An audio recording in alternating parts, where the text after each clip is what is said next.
And we are live. So let's begin. What's up, y'all? Welcome back to another episode of BigBlackCrypto.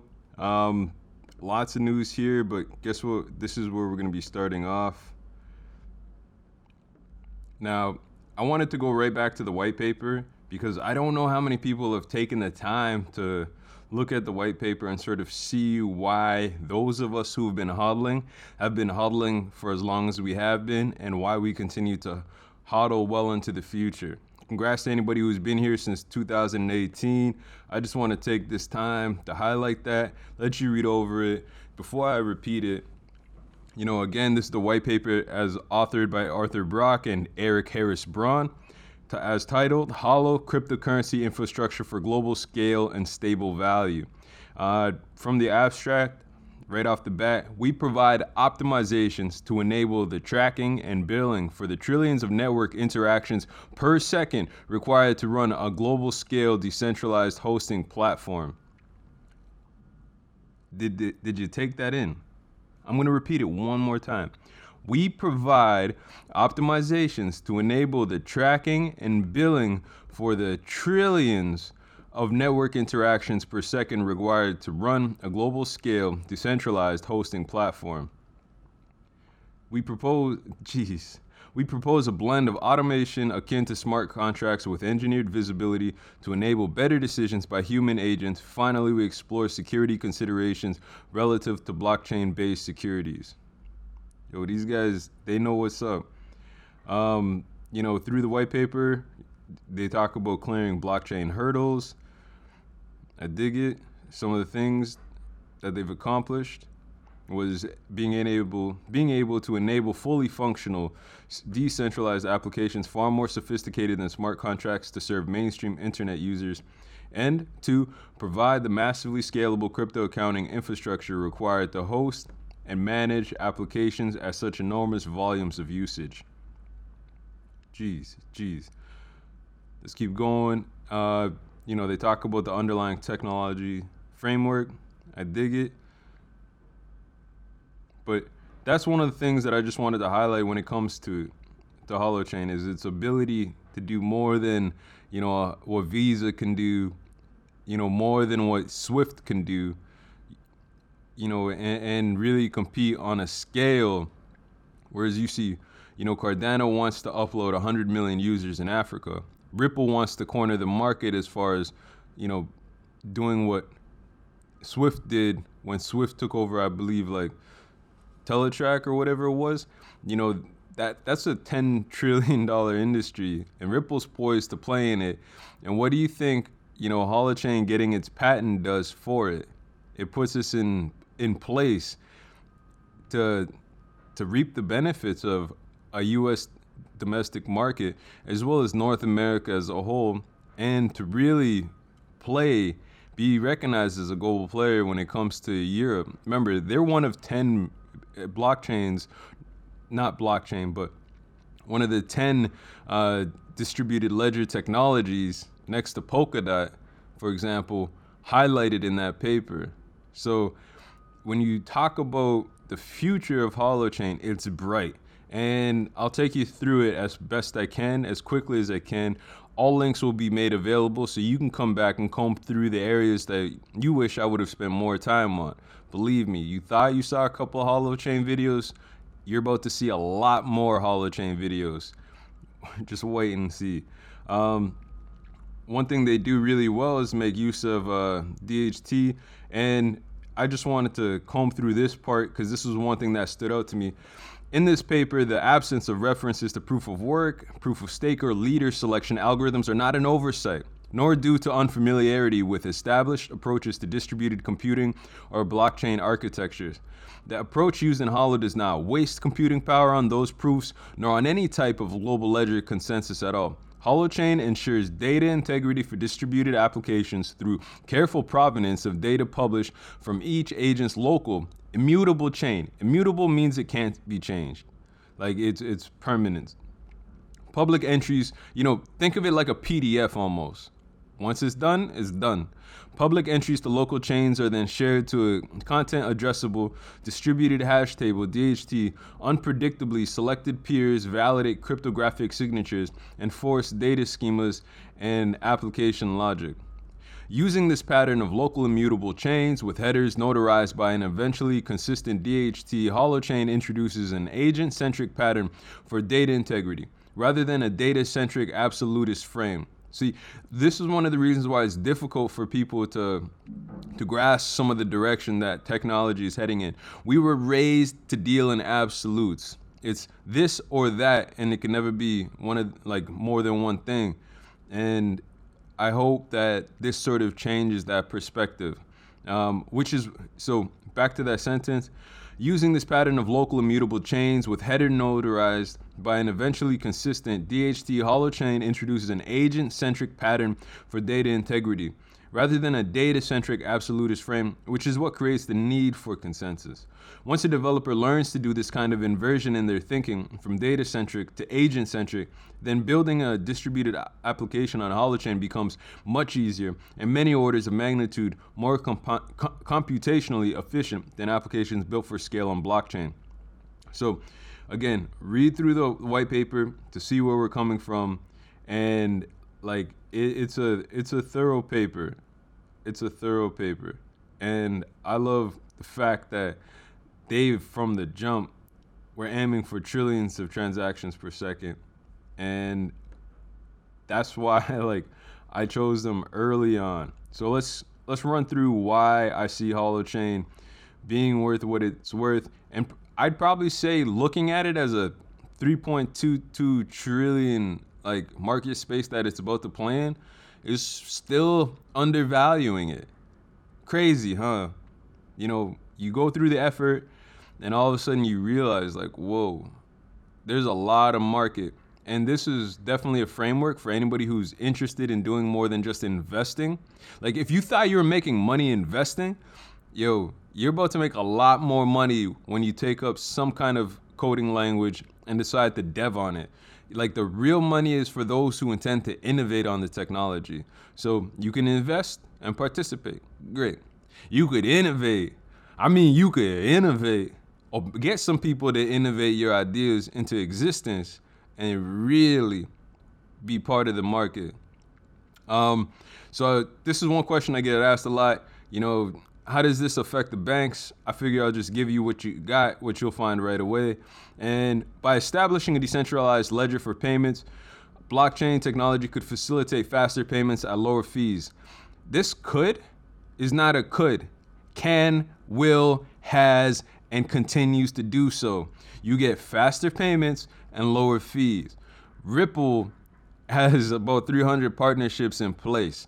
That's why you see it jump from 0.70 to CAD to 0.90 CAD. It's gonna climb and the burn is imminent. At some point, they're gonna want to buy back stock options, so to speak, the burn, and whatever it's at is gonna double. Ain't that something? So yeah, I got a little bag in XRP, nothing crazy, but enough for a raincoat on a rainy day. You know what I'm saying? When the money guns come up and them dollars start raining down on you, yeah, I'm ready for that. And the clearance and settlement systems, distributed ledgers can reduce operational costs and bring us closer to real-time transactions between financial institutions. So at this point, it really is just a hurdle of governance. But here's something that people don't seem to understand. With Holochain, I'm not done on XRP, but I just wanted to highlight, this is what the craze over XRP has become. At one point you got in at 0.60 USD or CAD, whatever. But you knew based on the news what it could be. And the hard part was keeping your money on XRP, knowing that every other alt was booming. If you got into Holochain and you had thoughts about anything else, you didn't move your Holo. You held your Holo, and whatever bags you had wherever they were before, you left. But XRP is going to have a hollow type breakthrough. It's just going to be longer. Like, put it this way. What you're going to see in 4 weeks out of hollow, you might see in 4 months out of XRP. But then when XRP takes off, it's going to be overnight. It's going to do what a Philcoin did, where it's going to go from like, double its value. Philcoin, $80, highly speculative. What does it do? Jumps up to 240 CAD. 247 CAD. Even with a retracement down to 219 CAD, you were still up. So when I look at XRP, you know what? It might not have the same return on investment in the next 4 weeks. I don't care. I could leave a little of something over here. Holo's going to cover that bag regardless. And I'm still going to be able to come back and play on XRP. Whatever happens with XRP doesn't bother me. I don't care that there's whales in the waters. I don't care. I want some of that pie. But you can see, like, it's been a gradual climb. And let's see what we got here for the last, this is just basically the last week that we're looking at here. And I'm content. Like, look at that support that it's building. This would have been an excellent time to buy. But of course, if you were here, excellent entry points. Some people call them dips. I see them as opportunities. And congrats to those who bought in or have been holding. I hope the best for you, because I got a little something riding on XRP too. Moving on. These are other reasons why I wanted to highlight why Holochain is poised to do what nobody else has done before in a space where there's room for lots of global participation. The Business Wire, a Berkshire Hathaway company, estimates the global healthcare market to be 11.9 trillion, as far as key opportunities and strategies go. I'm going to post all the links so you can do your own research and feel comfortable in the decisions that you make. But this is one thing that for me signaled a wealth of opportunity, especially when it comes to, you're thinking of just like distributed healthcare and the Internet of Things. Excellent piece to read up on. If you get a chance, I'll make sure I try to link that as well. You're going to have like 50 links. You're going to be so thankful. But it's more than just ensuring that all the devices on a network to its most outer fringes are secure. It's also about what it can do in terms of as a digital asset. Imagine your patient profile migrating with you from practitioner to practitioner. It's one of the biggest issues. Maybe one day I'll cover it. In Canada, there's a perfect case as far as like our own e-health scandals. Buying unnecessary computers when in hindsight we could have just built, devved, and moved information to particular profiles and migrated it accordingly. The process is so much simpler than running out and misspending unnecessary money on,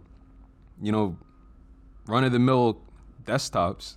It's a lot easier to also ensure that necessary spending on critical tech and infrastructure isn't wasteful in its expenditure. Just highlighting that. Moving on. The other place that I really see opportunity for Holochain is actually in the electric vehicle market.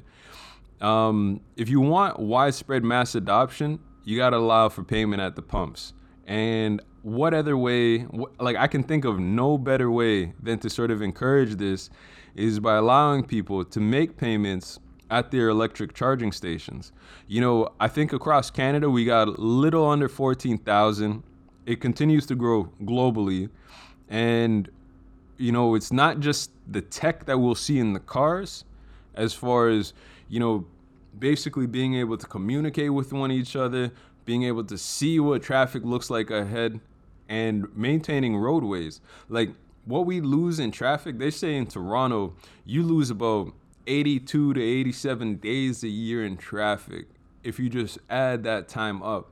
But now if you have cars moving like smart cars, not necessarily linked to your cell phone, but literally the satellite communicating, saying, the next 1,000, 2,000, 3,000 feet, this is what traffic looks like. You're probably not going to have the same slow moving traffic costing your economy billions a year. So, what you can't get out of a gas powered vehicle, you can enable that kind of technology in an electric driven car.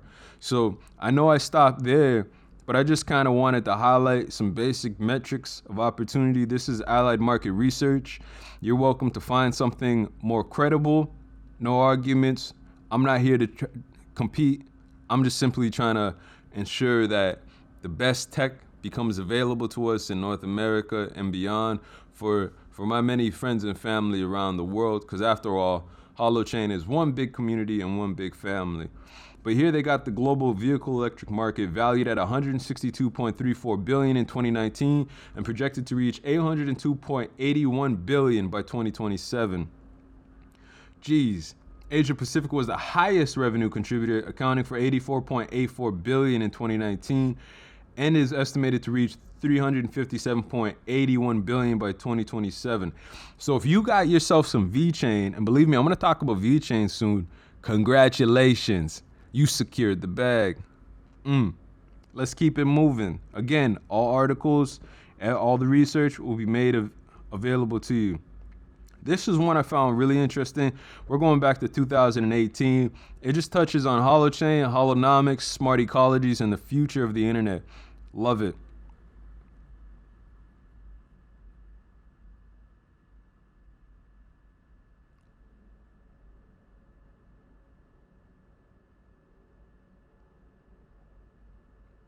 And I'm not going to comb through the entire article.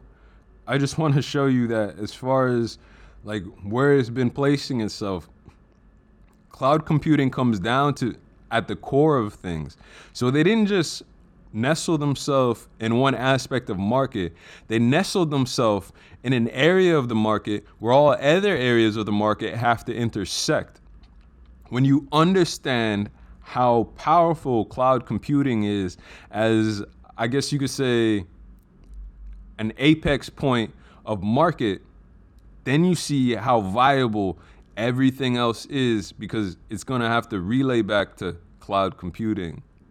So here they highlight, and I'm just going to highlight this for you so you can read along. Holo enables scalable distributed internet applications and data hosting infrastructures. This allows users to become consenting participants in applications that become communities unto themselves. Built on Holochain, Holo's energy-efficient hosting enables a new class of hosting where individuals are free to buck the 200 billion cloud hosting industry using simple consumer-grade services. And Holofuel. Now, that's also one of the reasons why I pulled this up, because when you go digging for Holofuel, sometimes the best information you're going to find is from older articles, because it'll give you a perspective of where things are going to be. Now, hint, if you're still listening, based on Arthur Brock's conversation with Data Art from about a week and a half ago, it's fresh off the press. Apparently the App Store is about 3 to 6 months away. So if you're excited, believe me, we are all excited. So just to continue, by the way, the article, as they state, it's not intended to be a complete introduction to Holochain. Chances are for you here, you've already been introduced to Holochain. Let's see. They've got another article linking to how it points out the two major innovations. But anyways, Holochain, a new way of running truly peer-to-peer application that makes it so that my computer doesn't necessarily have to store all the content in an application in order to be able to serve that content.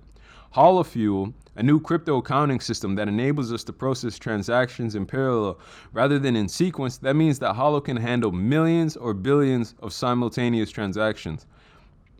Now, that was 2018. It's 2021. Let's put trillions in that conversation. What's good? And we're just going to summarize what they have here for us. What Holochain does for you: you get to own your own data. You get to control your identity. You get to connect applications to suit their needs. You get to transact without centralized systems. You get to build lighter, faster, cheaper applications. And the Holochain applications help governance and collaboration, social media, social networks, and vendor links, sharing economy and platform, co-ops, apps, supply chain wins, and social communities. Now, when we look at Cardano wanting to put 100 million users into a market where they can participate, have access, have global consensus, to have a digital identity of some sorts, this is why Holochain got their US patent. They're for real. They intend on playing in many markets, and their framework for their technology will allow you to do so. And we haven't even begun. Like this article, this vlog isn't even going to touch on what happens when you start layering on an already powerful first layer framework. This is the direction we're headed in.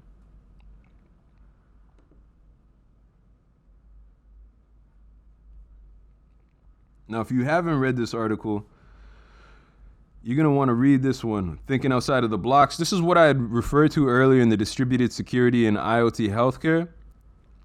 And we've already established that this is, $11.9 trillion industry. But there's a couple things that are going to stand out. And I'm just going to give you a taste of that.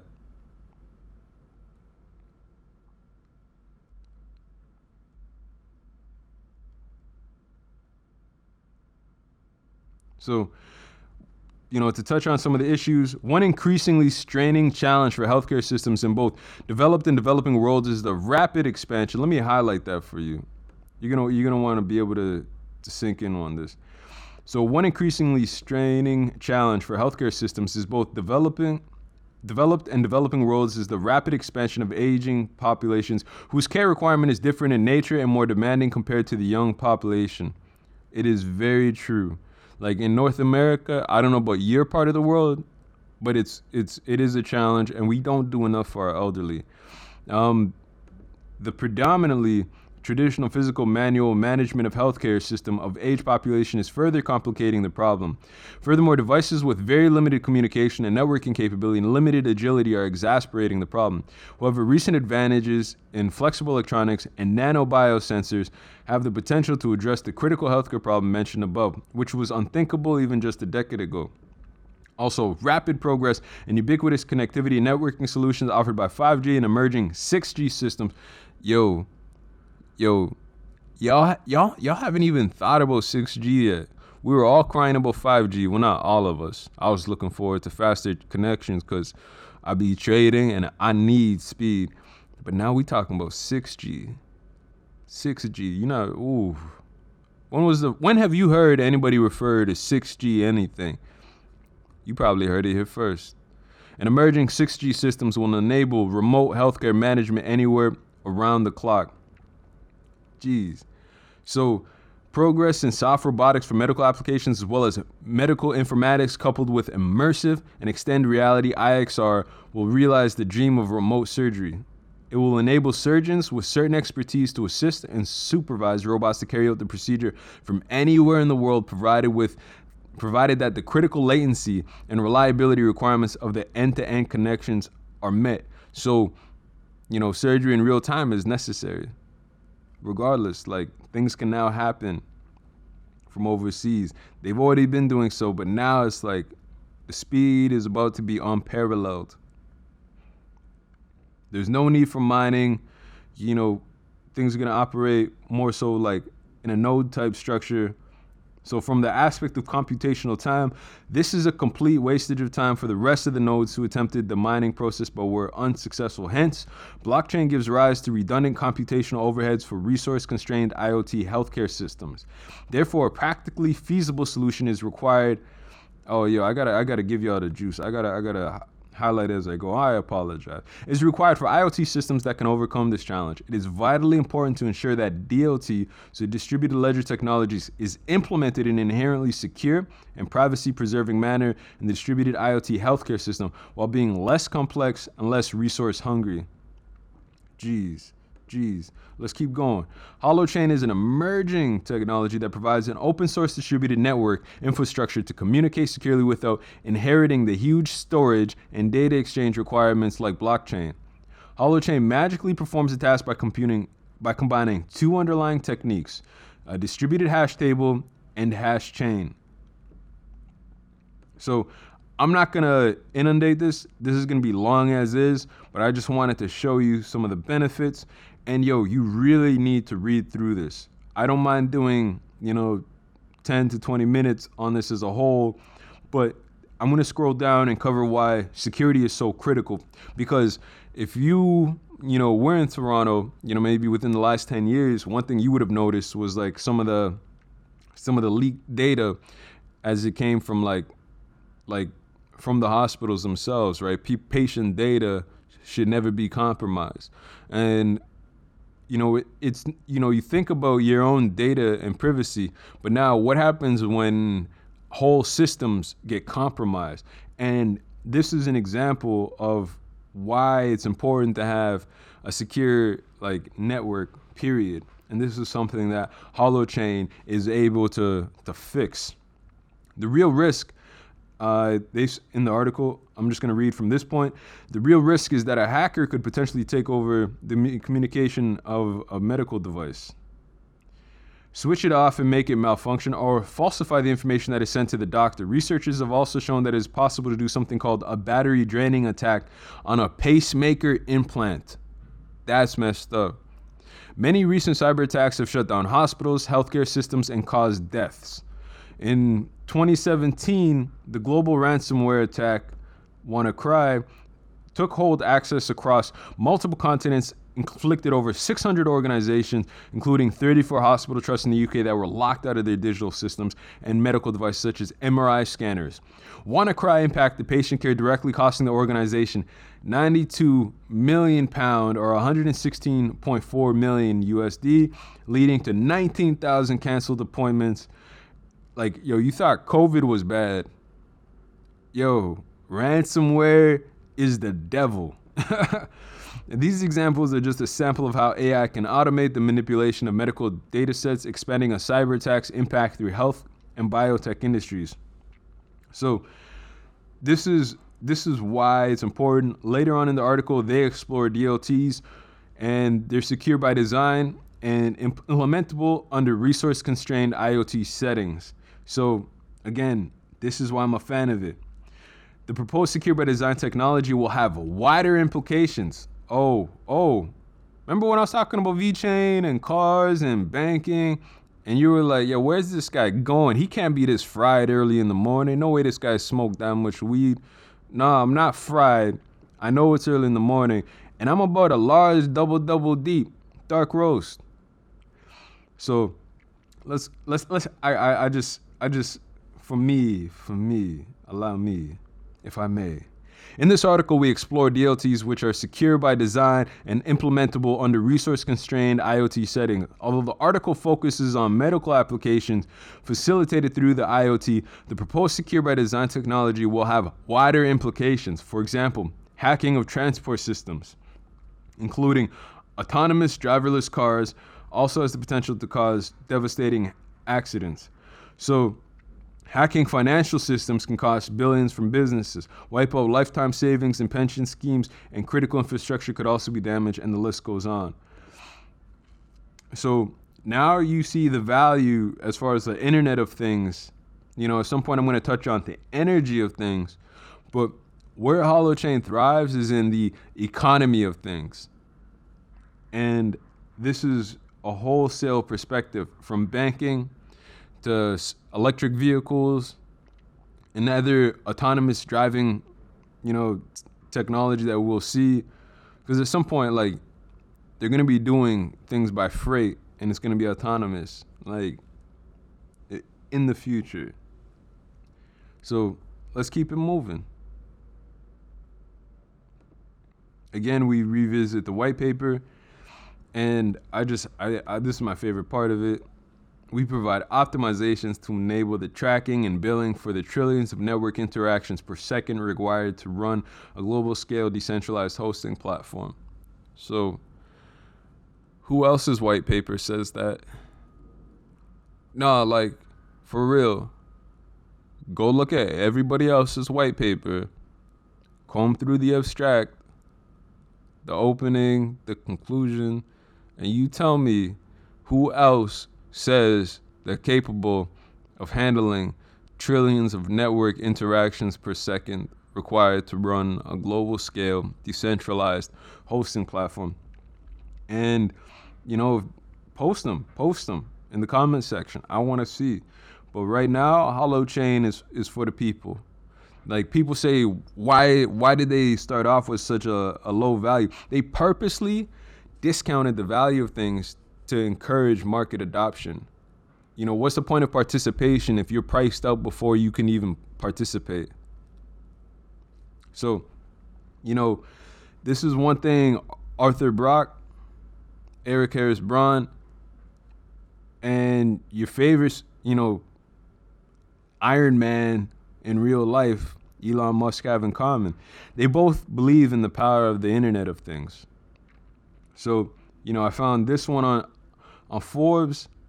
Again, all research is going to be provided, but I just kind of wanted to highlight that these guys aren't like competing against each other. They're competing in the same spaces, but if they actually work together, they could probably corner a market in a way that it would accelerate things for the both of them. So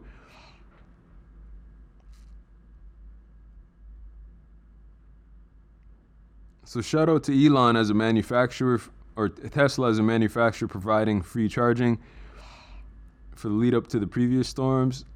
Let's see.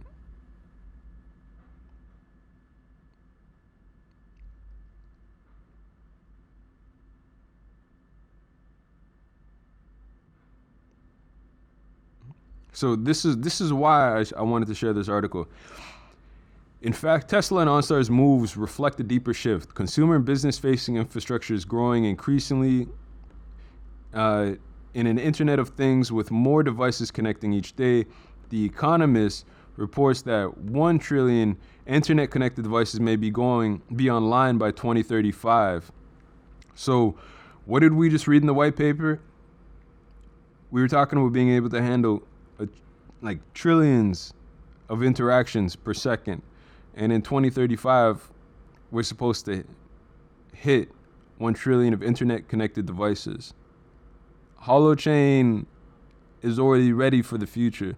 Holochain is about 14 years early for what we need to be doing. So for some consumers, some of those IoT gadgets may seem superfluous in actually improving our lives. However, as Tesla owners have learned, IoT devices can be a lifeline. Jeez.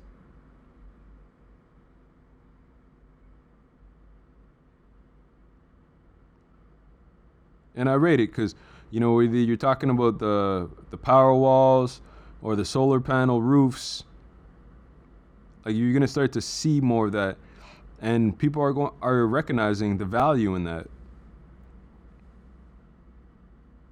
Nissan's jumping on it, Ford's jumping on it, General Electric's jumping on it.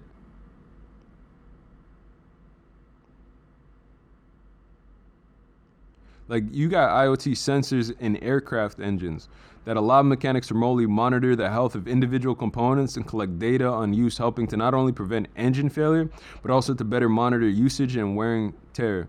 Armed with data, airlines can better plan preventative maintenance, reduce downtime, and more efficiently deploy their fleet of aircraft, lowering costs and reducing passenger delays. Here they say IoT is a game changer, empowering our lives. Coupled with clean tech, IoT is offsetting some of the impacts of climate change. While there has been much hype around the B2C applications of this technology, everything from refrigerators to doorbells, B2P infrastructure applications offer a greater potential for IoT to positively impact our lives and meet the sustainability goals we have for generations to come. So that's how they conclude the article. So now that we're on a similar path of where we see the value and know the value, let's just do it one more time because it feels so good to be so right. and to be so early on the things that we believe in. But we provide optimizations to enable the tracking and billing for the trillions of network interactions per second required to run a global scale decentralized hosting platform. Again, if somebody else's white paper, is talking about trillions of network interactions, post it, put it in the comments section. I gotta see it. Now, there's 3 videos that I think will really highlight things for some viewers, as opposed, like, in regards to, what this might look like. So I'll give you a snap of it. This right here is Constellation's video on mobility.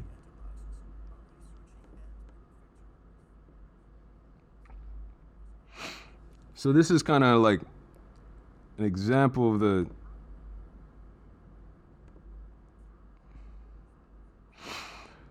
So I'm gonna have to edit out the commercial, cut the audio. Ready, set, resume. By the way, if you ain't got some Constellation, go get you some Constellation. That is proper.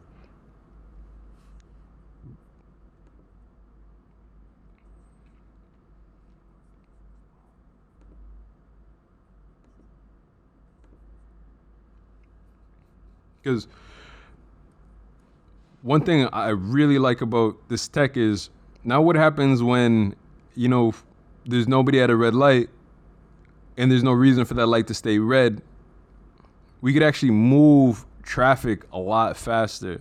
But because we're not ready to adapt, I gotta ask, at what point are we going to move our economy in a way that doesn't cost us billions in traffic? And having, vehicles with this kind of technology would make that a lot easier, make that so much more possible.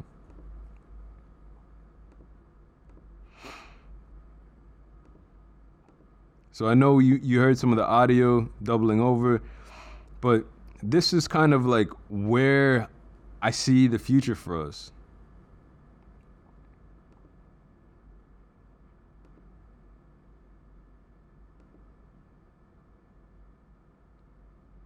Like, as they build out their system, there's no reason why Holochain can't participate in this kind of market based on the tech available to it.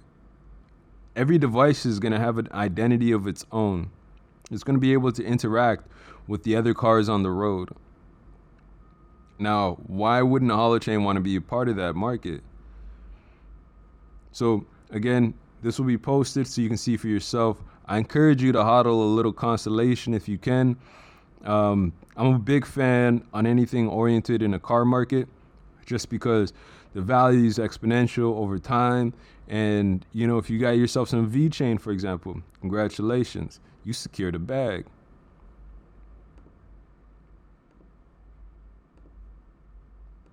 The next video I want to introduce you to, and I'm amazed that it's only at 263,000 views.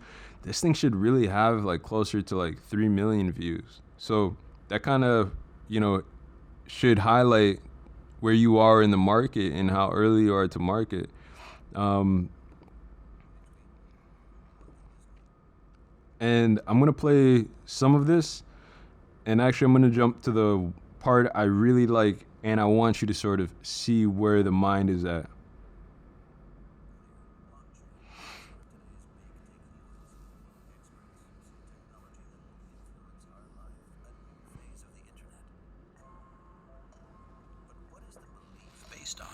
Blockchain is momentarily the best known distributed ledger technology, DLT for short. This is primarily due to the hype surrounding the Bitcoin cryptocurrency, which is based on Bitcoin ain't got nothing on Holochain. Digital databases in which every member can supplement the data stored there, not centrally in a cloud, but locally. So this helps visualize like what we've been talking about so far. Central consensus mechanisms that are implemented through algorithms on the participating computers.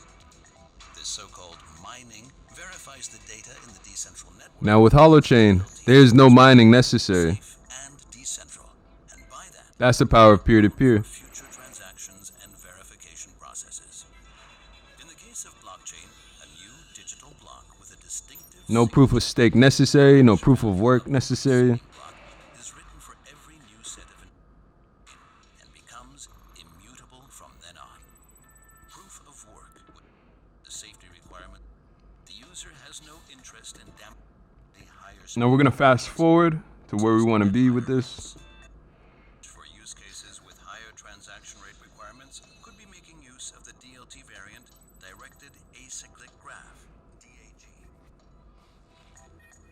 In contrast to blockchain, consensus finding in DAGs is achieved if the user validates for each new transaction at least two previously Okay, so not validated transactions. With every user participating in the network, the transaction and rate. coming up, this is what I love about the video. However, this advantage of Like this is my favorite part of it, and I really hope you're paying attention right now. are highly relevant in the future because they enable an economy of things, safe transactions between humans and machines, immutable, indisputable information, and as a consequence, the capability for smart contracts embedded in a program code to be able to guarantee decentral, automated contractual transactions. Intermediaries will become redundant. Businesses will be decentralized and ultimately be performed between machine and machine. Cars charge themselves, negotiate the prices at the charging station, and settle the bill. You know what I'm saying? Economy of things, distributed ledger technologies create and ensure the basis for trust, fairness, and participation in the decision-making process. As a result, DLTs enable intersectoral value-creating networks. Shout out to Bosch for making that video. And this is why Holochain was profiled in the EU Commission's paper on DLTs scanning for good. And it's because the value that it brings to an economy and what it does in terms of being able to keep money moving, flowing freely through an economy. This is the type of tech that you don't want to inhibit. Another good video to watch is What is Edge Computing by IDG Tech Talk. Those are like the three videos that I would highlight to anybody. The visuals that they put forth kind of display on like how it's more than just, high tech and, the home user, but how essentially everything kind of interacts with each other and the power of it. I'm not going to play the video, but again, the link's down below and it's available for those interested. Now, I wanted to talk about something I had mentioned earlier as far as the Internet of Energy and why Holochain was poised to be successful on all fronts. Like, one of the companies that have developed on Holochain is RedGrid, and they specialize in the Internet of Energy. So the Internet of Energy can be described as a technological term that refers to the upgrading and automating of electricity infrastructures for energy producers and manufacturers. IOE allows energy production to move forward more efficiently and cleanly with the least amount of waste. So that's really key. We could even go into details to why it matters. I don't mind. Let's see what they got here for us. And yeah, we're going to touch on the economy of things and the Internet of Things.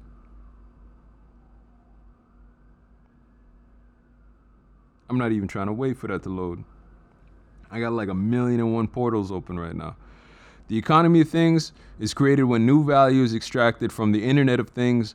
This means that the physical assets are turned into digital assets that are able to participate in new disruptive digital markets, liquefying the physical world.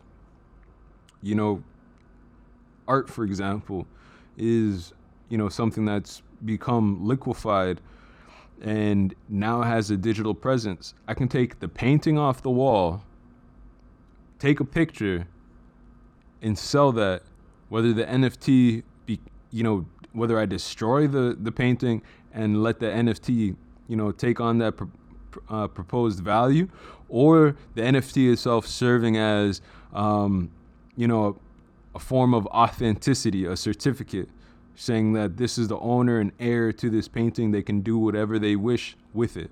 Like, you can't, like, this wasn't possible 5 to 10 years ago. Now, everything and anything is possible. If it has a physical presence, it can take on a digital presence.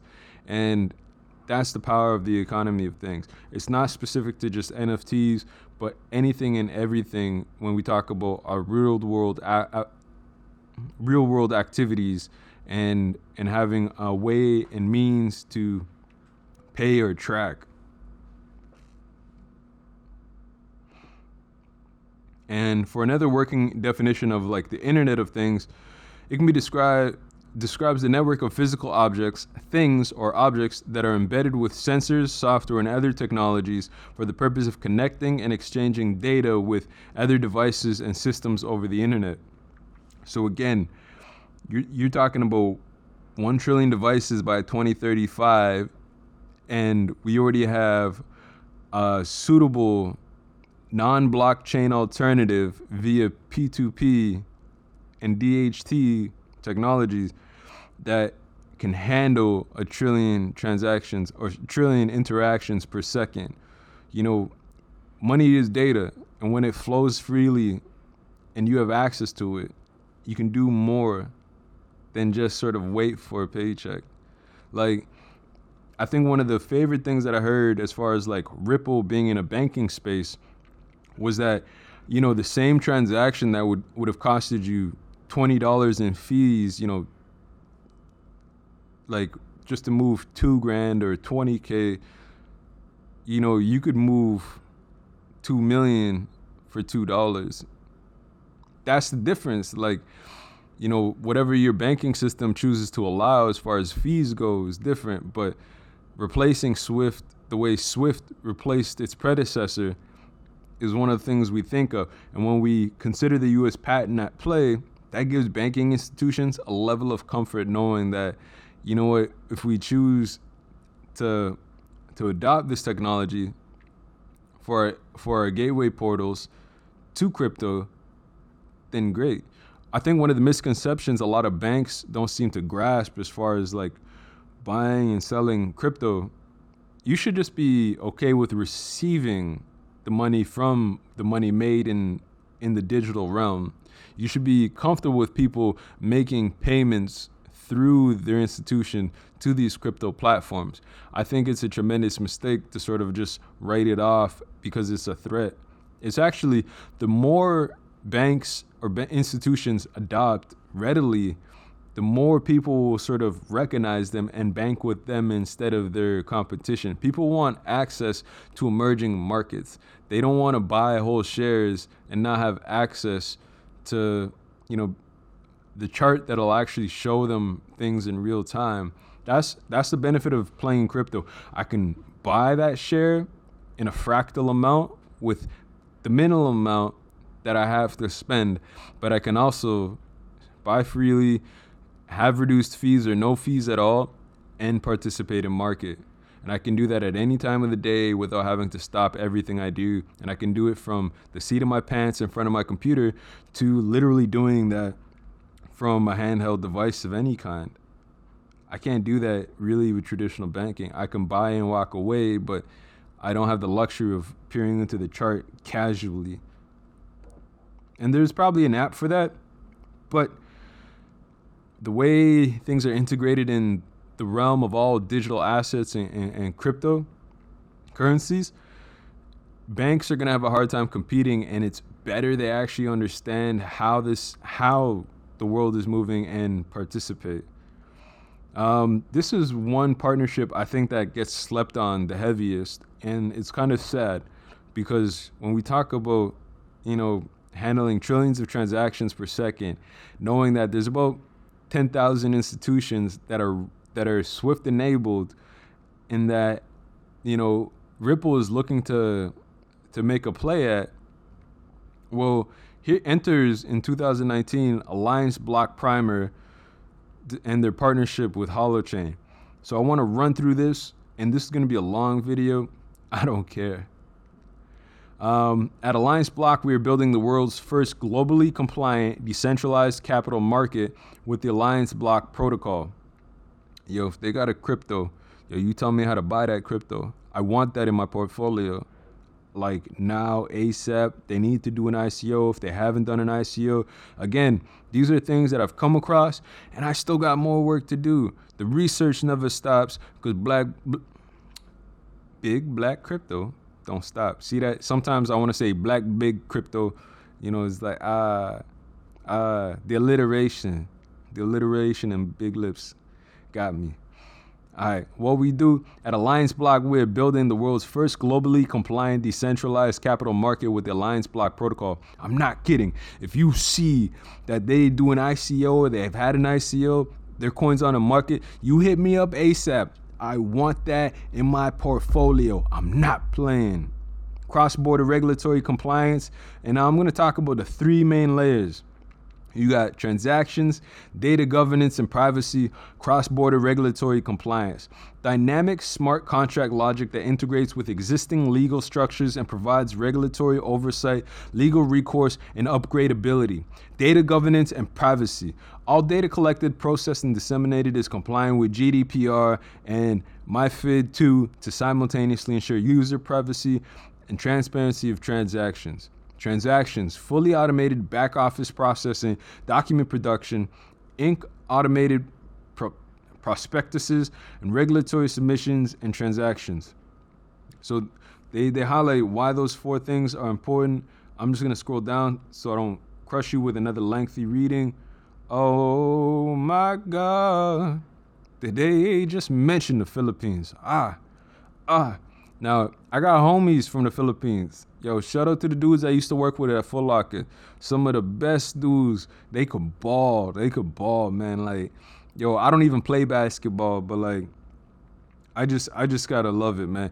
Yo, even where I grew up, there was this Filipino restaurant, and yo, I love some of the adobo that I used to grab from there.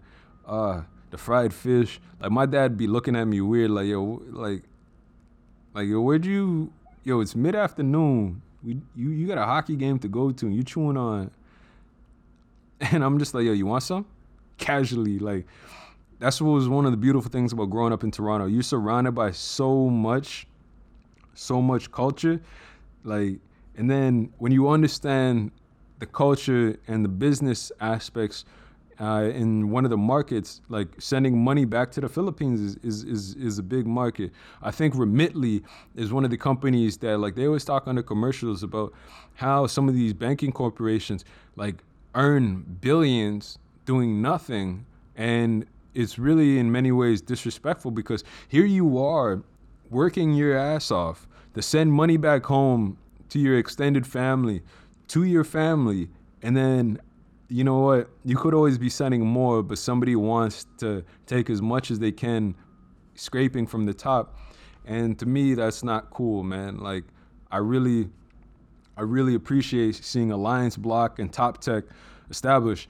Now, if you're from Toronto and you saw the TTC, no, that is not the Toronto Transit Commission. There is no subway stops in between. This is all about banking and from a decentralized context. So that's the article beneath that article. And this is why you always scroll. They got part 1 and part 2. But yeah, back to here. So together, those three components of data governance, privacy, cross-border regulatory compliance, and transactions all coincides with regulated securities offerings, permissioned private communication channels between financial institutions, consolidated reporting of financial exposure for regulatory purposes, tokenized content management, and more. And now we go into bringing it all together. So it's going to be achieved through the use of Holochain's distributed hash table architecture, which is based on the technology of BitTorrent's peer-to-peer file sharing protocol used for data distribution and lookup. Okay, I'm going to take a sip of water before I continue. But the way I explained to BitTorrent, it is I love it. I love it because it's hard for people to grasp like peer-to-peer sharing, and they're like they get it, but they don't get it. They don't even realize they've used it before. So give me a sec.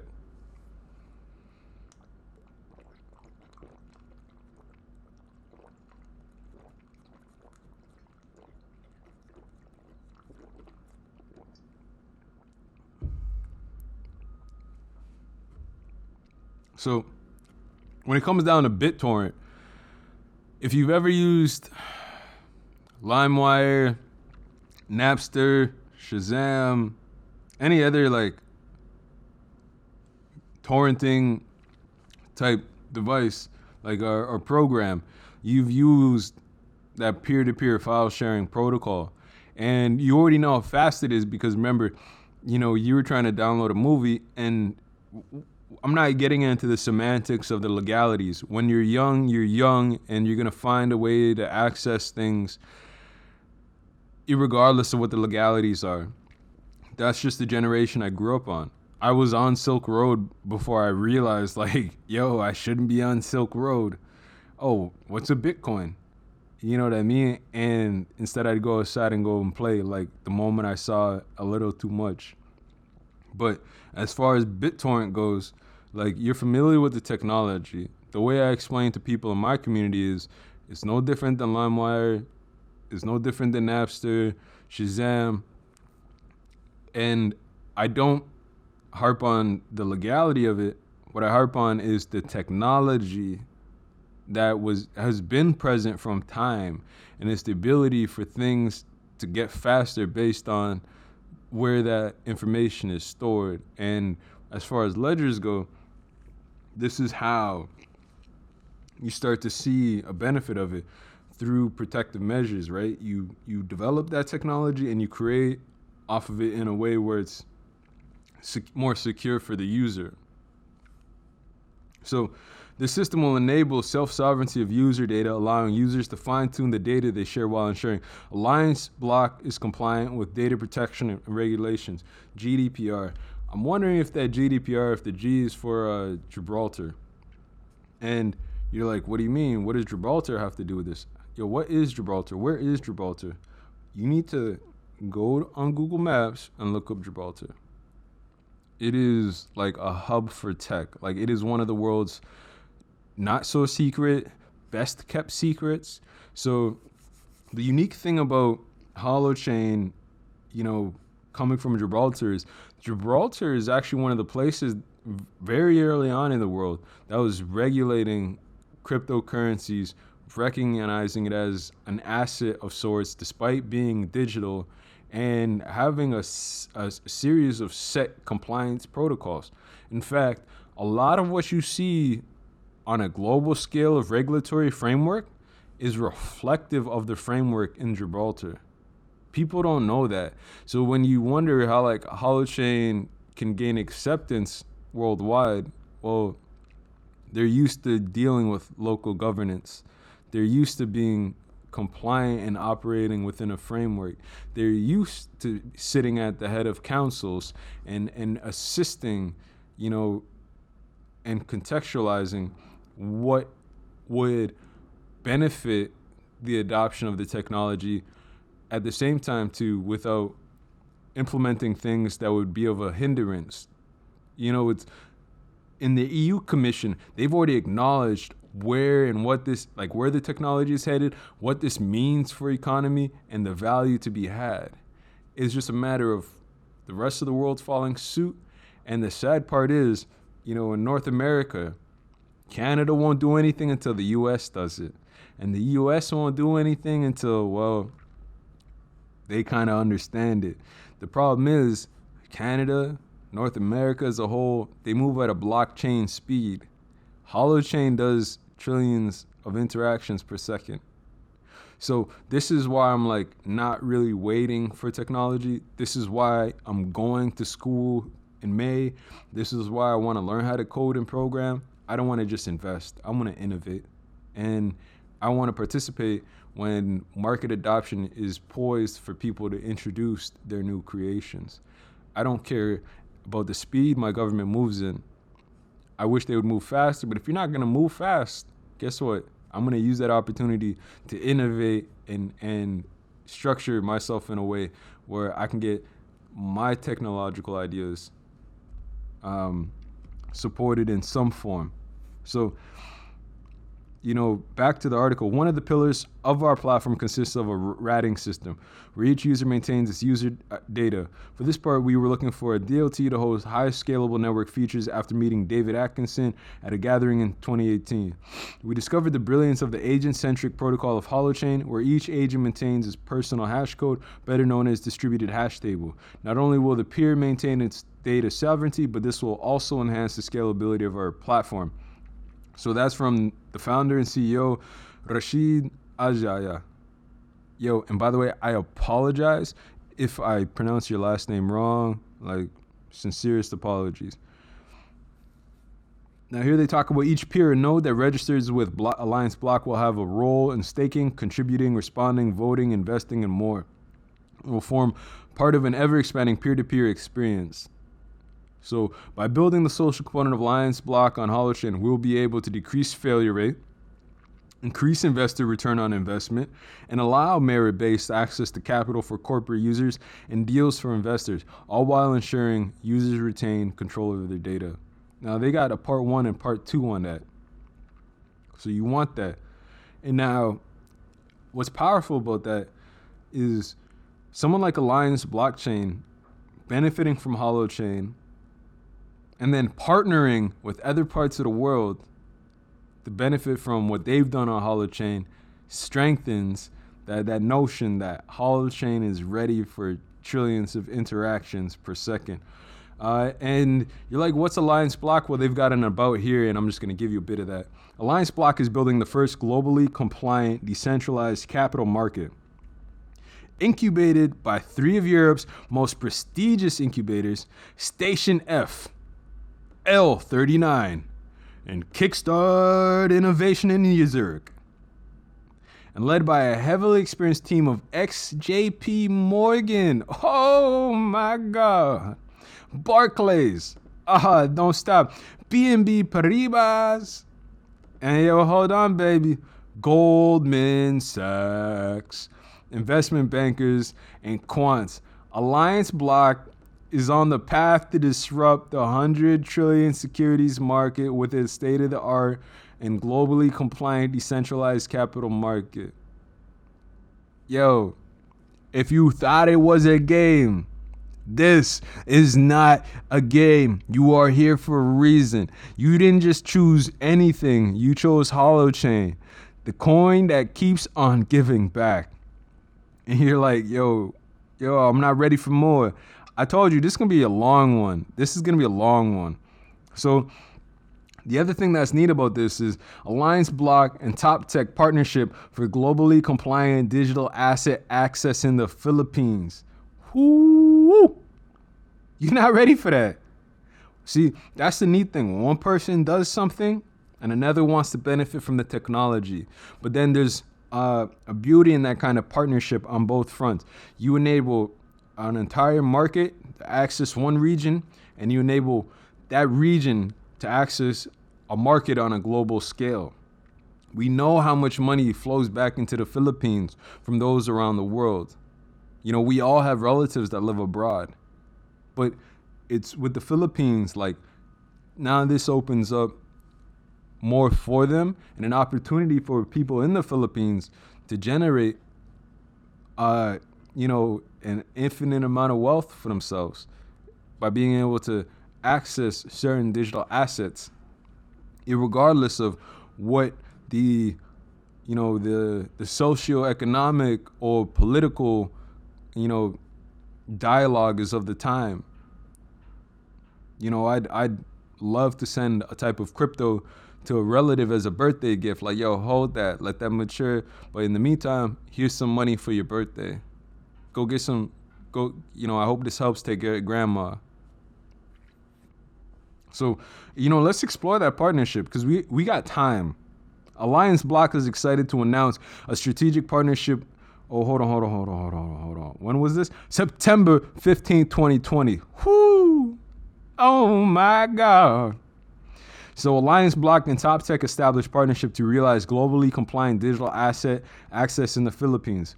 AllianceBlock is excited to announce a strategic partnership with Top One Tech Corporation to fast-track the development of a globally compliant digital asset ecosystem in the Philippines. AllianceBlock is building a decentralized, blockchain-agnostic layer 2 protocol that automates the process of turning any digital asset or crypto product into bankable security with an internationally recognized individual securities identification number. So that's the benefit of having an ISIN. Top One Tech Corporation, TTC, is a financial technology company endorsed by the Central Bank of the Philippines, BSP, to incorporate as an e-money provider, remittance agent, and virtual currency platform operator. TTC is an institutional gateway for digital banking and solutions for financial inclusion services. This is the big thing right there. Financial inclusion services. Why isn't your bank being more inclusive? Because your bank really is about holding the money and using you as a backed asset.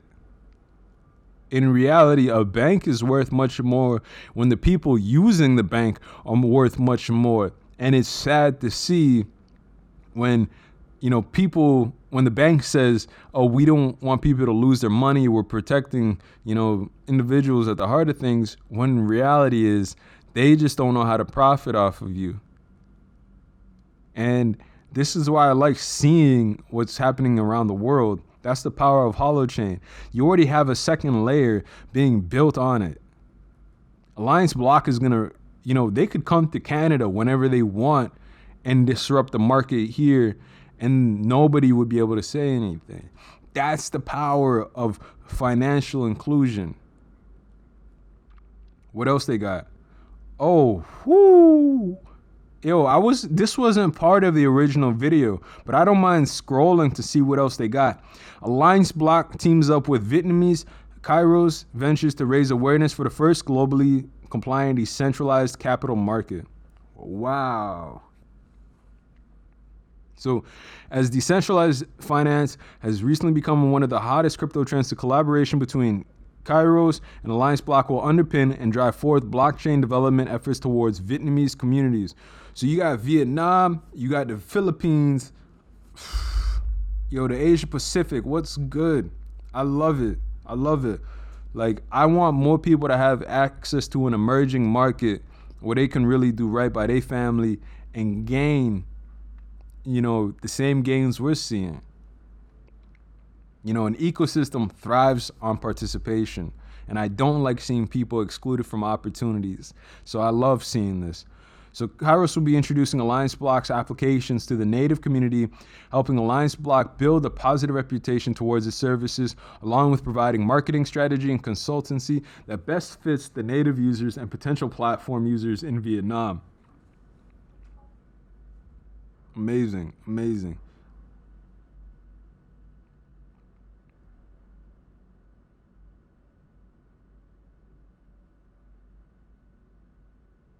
So here's another deal for AllianceBlock. Over the past few months, they've put a great deal of effort into development of the ALBT smart contract.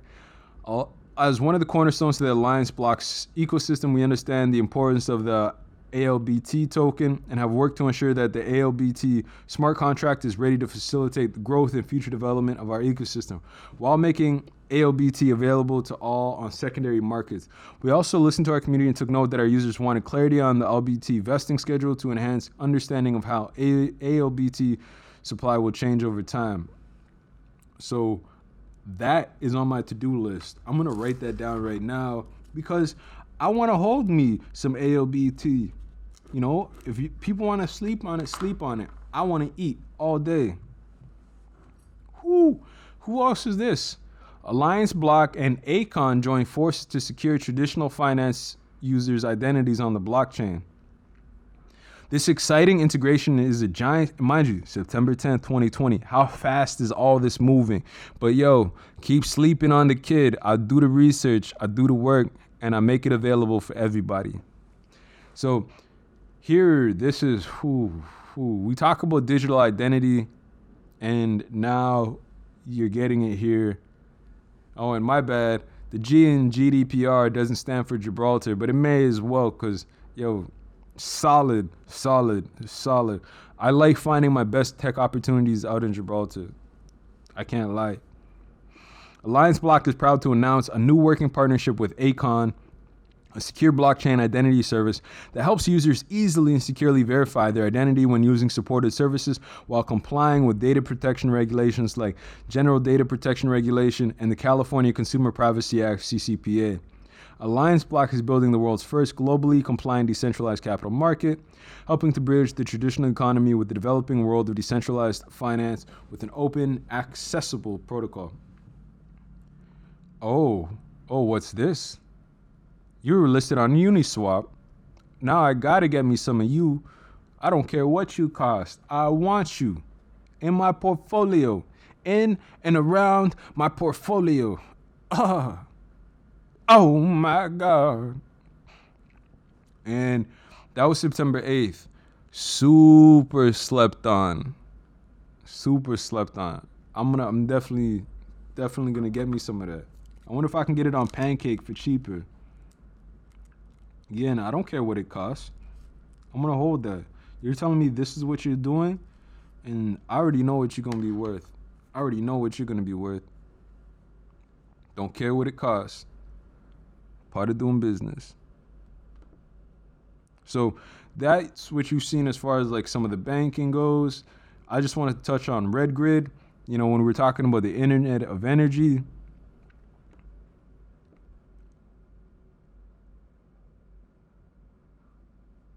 So just to revisit that, the Internet of Energy is a technological term that refers to the upgrading and automating of electricity infrastructures for energy producers and manufacturers. IOE allows energy production to move forward more efficiently and cleanly with the least amount of waste. Enter RedGrid. Now, before I start off on RedGrid, things to note is that the U.S. is funding clean energy like no tomorrow. Joe Biden has commissioned the efforts for, I believe, to have 10 million homes powered by electric energy. And, you know, a great opportunity to capitalize on that is going to come from RedGrid.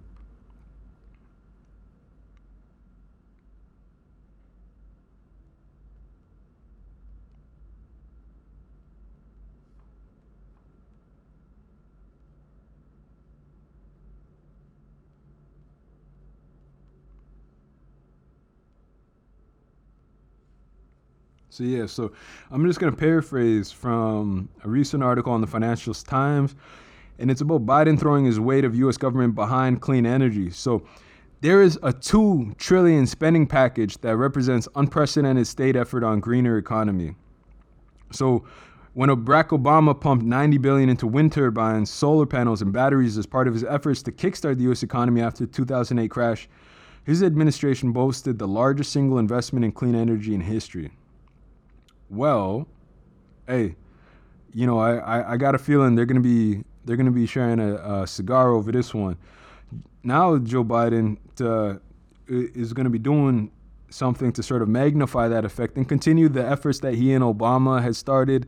Now he's gonna carry that torch, and you know, it was on Wednesday, and as far as like so that was, you know, this is from April 3rd, so last Wednesday. Jeez, I love this. Announced the proposal to inject almost 10 times that figure into clean energy as he uses a $2 trillion infrastructure drive to make good on his pledge to set America on a path to a greener future. So you're going to see tax credit proposals in particular, and that's gaining a lot of industry support. And the package would prolong for 10 years production and investment credits claimed by renewable energy generators. So it's not just about what it's about to build, but it's the incentives to move towards a path of clean energy. And now you've got someone like RedGrid.io that's in that place, right? And the plans that what Biden's doing right now It hopes to set in motion election pledges to drive the U.S. towards total decarbonizations of its power sector by 2035 and net zero emissions across the economy by 2050. This is there's no more debating about climate change. And if we want to do, we can have sustainable energy without destroying our environment. Holochain is an example of that.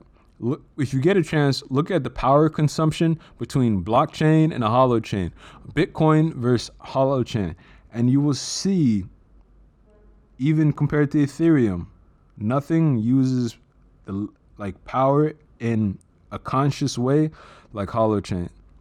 So let me dive into RedGrid a little bit just to give you kind of an idea as to what you're looking at. This is about them. RedGrid is a team of passionate individuals with diverse working backgrounds. Their experience spans climate science, telecommunications, digital banking, cybersecurity, artificial intelligence, and many more disciplines. We love this diversity of experience as it enables us to look at the traditional problems within the energy sector through a non-traditional lens. We are also supported by an ecosystem of incredible partners that make the Internet of Energy possible. So this is a team, legends. That's their ecosystem. So they're well partnered. And you're like, Energy Australia? Well, yeah, trust. They know where they are. So that's one of the companies that you might want to take a look at.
So this is more so what I wanted to highlight from RedGrid, and why they built on Holochain, so to speak. So to give you a quick profile of RedGrid's journey began with 5 individuals united by common purpose, the vital and intermediate and immediate need to address climate change and the need to bring energy access to the people who do not have it. Unthinkable that in 2019, 1.2 billion people still do not have access to electricity. Electric power is the lifeblood of a society. It is what keeps people warm, productive, mobile, and connected. People need clean energy access in order to unlock the full potential of themselves and their communities. Powered by Holochain. Love it.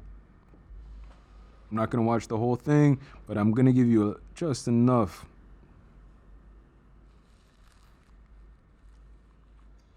Hi, we're RedGrid. My name's Adam Bumpus. I'm the CEO and co-founder. I'm Simon, CTO of RedGrid. I'm Alex. I'm the CMO and co-founder of RedGrid. I'm Mike Gamble. I'm a lead engineer.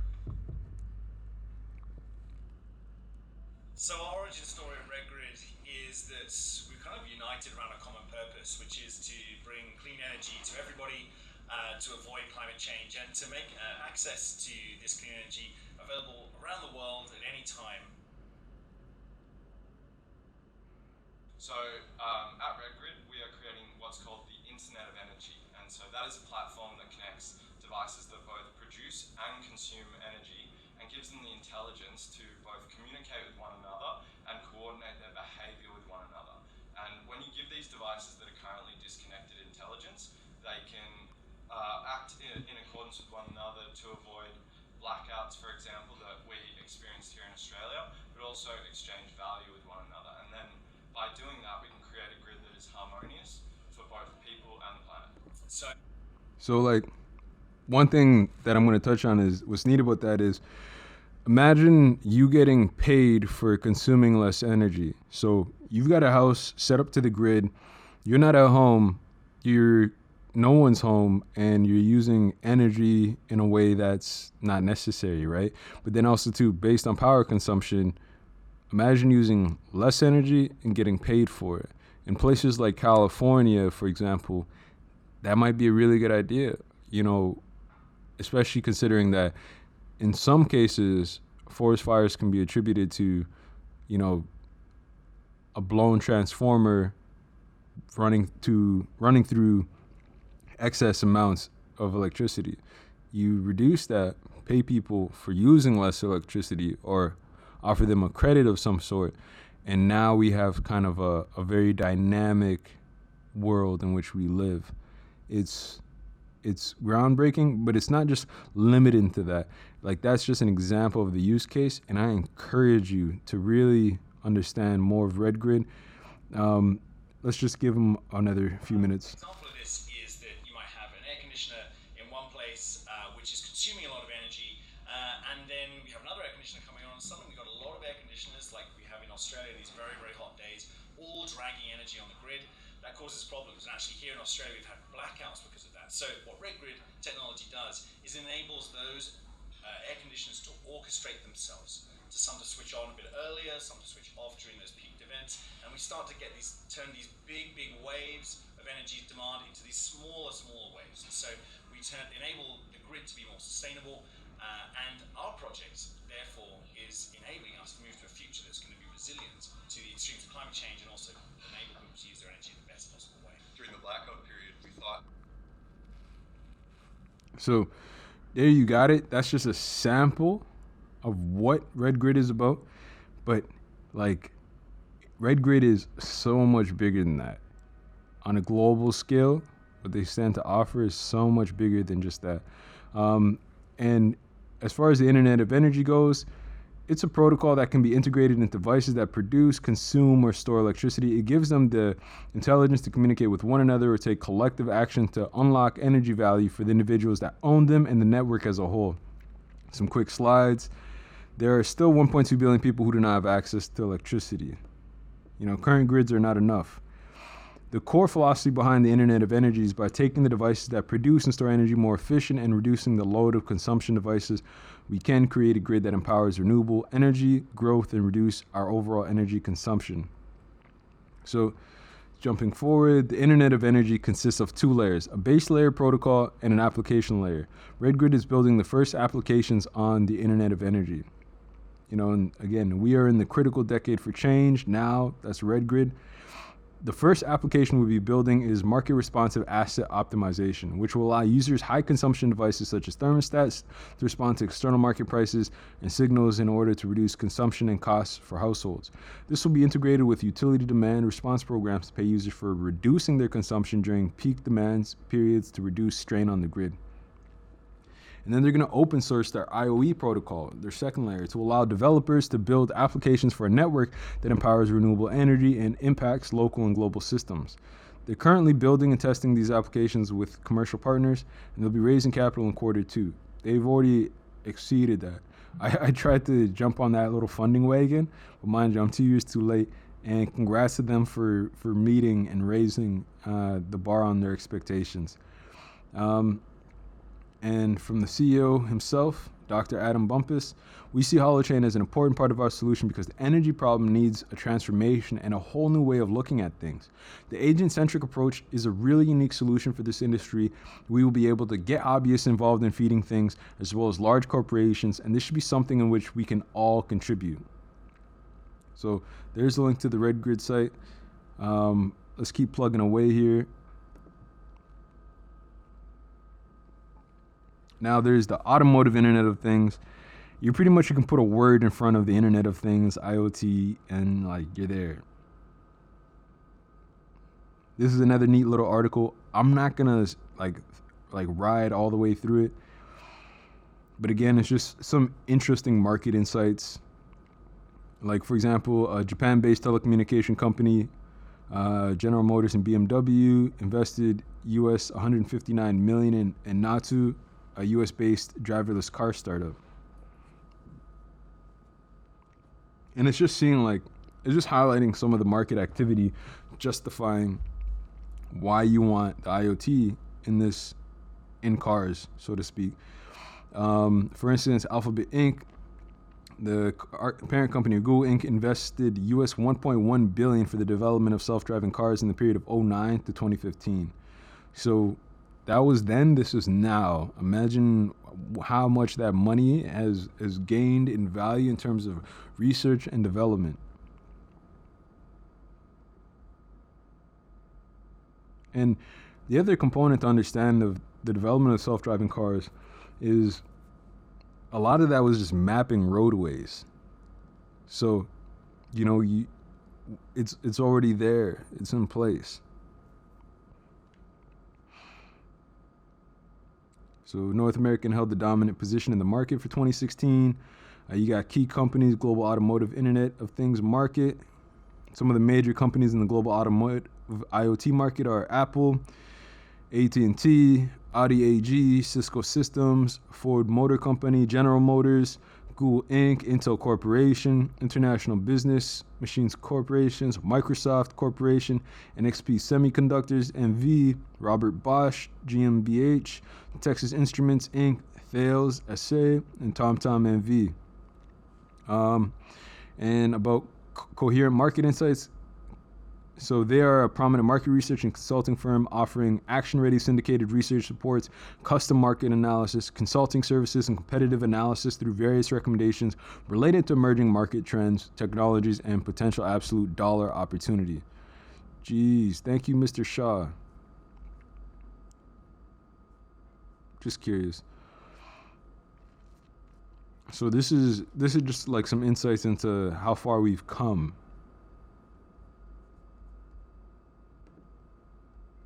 Now, I wanted to touch on the VeChain partnership because when people ask about like hot and hollow fuel, I often refer them to VeChain and VeThor as far as like what they can predict and being foreseeable. I know things are supposed to be like a 1-to-1 on the swap, but just bear with me in terms of and focus on what the value of hot is going to be regardless.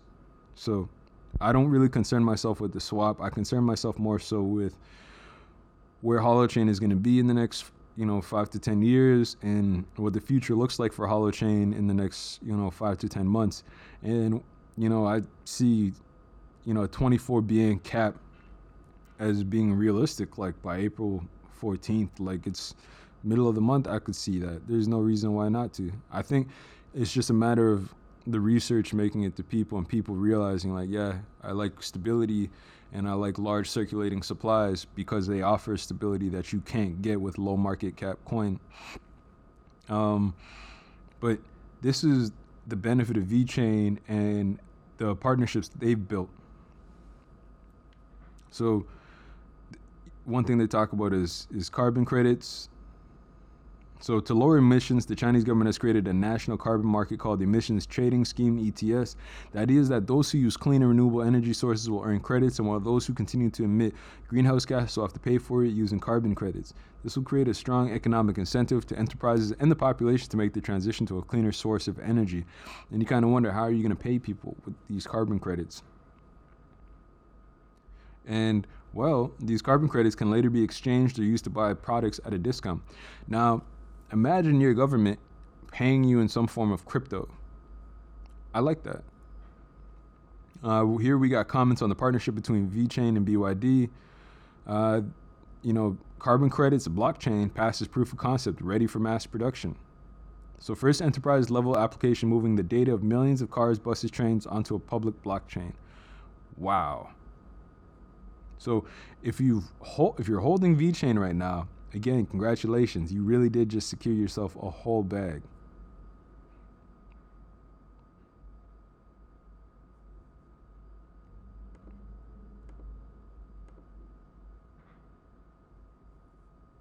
And so why is BYD significant? Well, they're one of the largest car brands and world's top selling plug-in electric car manufacturer. They're tackling the carbon emission imbalances by partnering with DNV, and VeChain. They're also completing the blockchain-based proof of concept and is mass production ready. So that's really more, like, this is more in depth from the article that I just shared. But the car market benefits from an effective lifecycle management solution, includes new energy vehicle subsidies, lower carbon emissions, verified data-driven analysis, reduced policy premiums, and other such value-added services. Governmental bodies will return to subsidy-driven policies with the ability to accurately monitor the use of energy vehicles. Insurance agencies will have a more complete picture of a driver's habits and records, resulting in the driver-specific packages, costs, renewals, and extensions. Several insurance companies, such as the People's Insurance Company of China, have partnered with VeChain to design this solution and have stated it creates a new value for their business. I'm not really cool with the car insurance thing. I don't really care about that. But as long as I have the ability to opt in and opt out, great. I want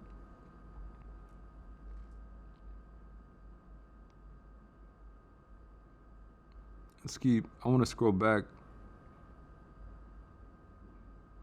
So where VeChain thrives in this relationship, though, is where it's integrating itself in all aspects of the car and its relationship between market and the owner of the car and the producer of the vehicle.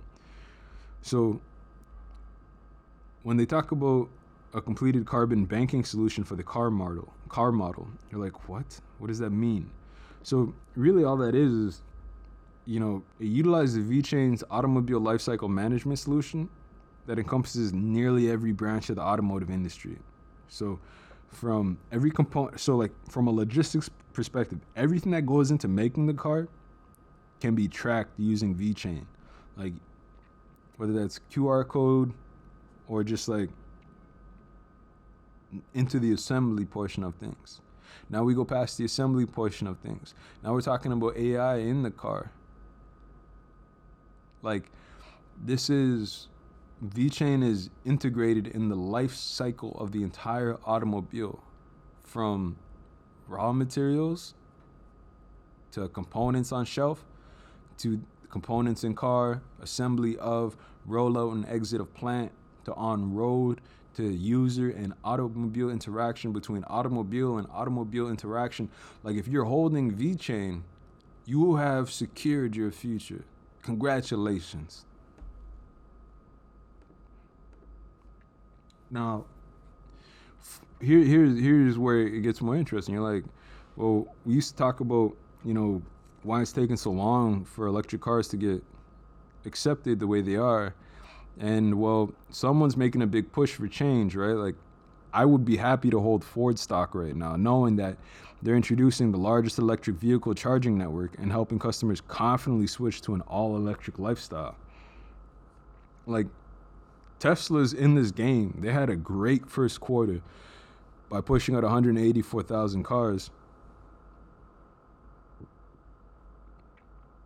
But you also have to understand there's a lot of players in this game right now.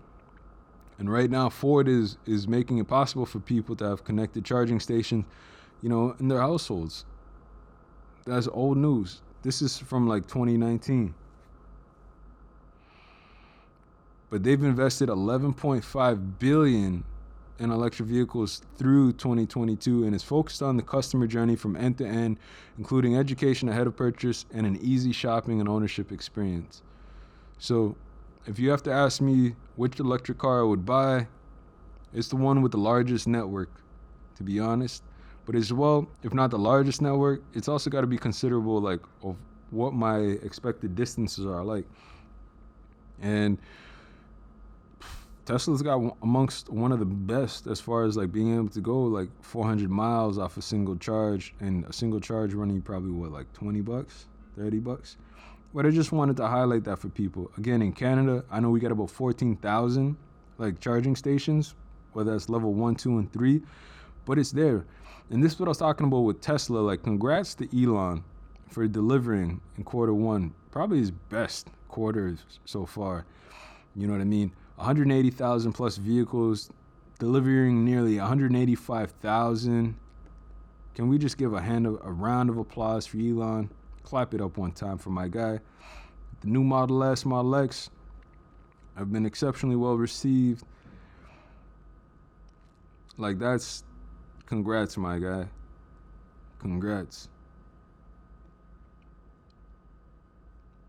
And by the way, I know we talk about holding crypto, but Hey, if somebody who says, Tesla's supposed to reach $3,000, in the coming years by 2025.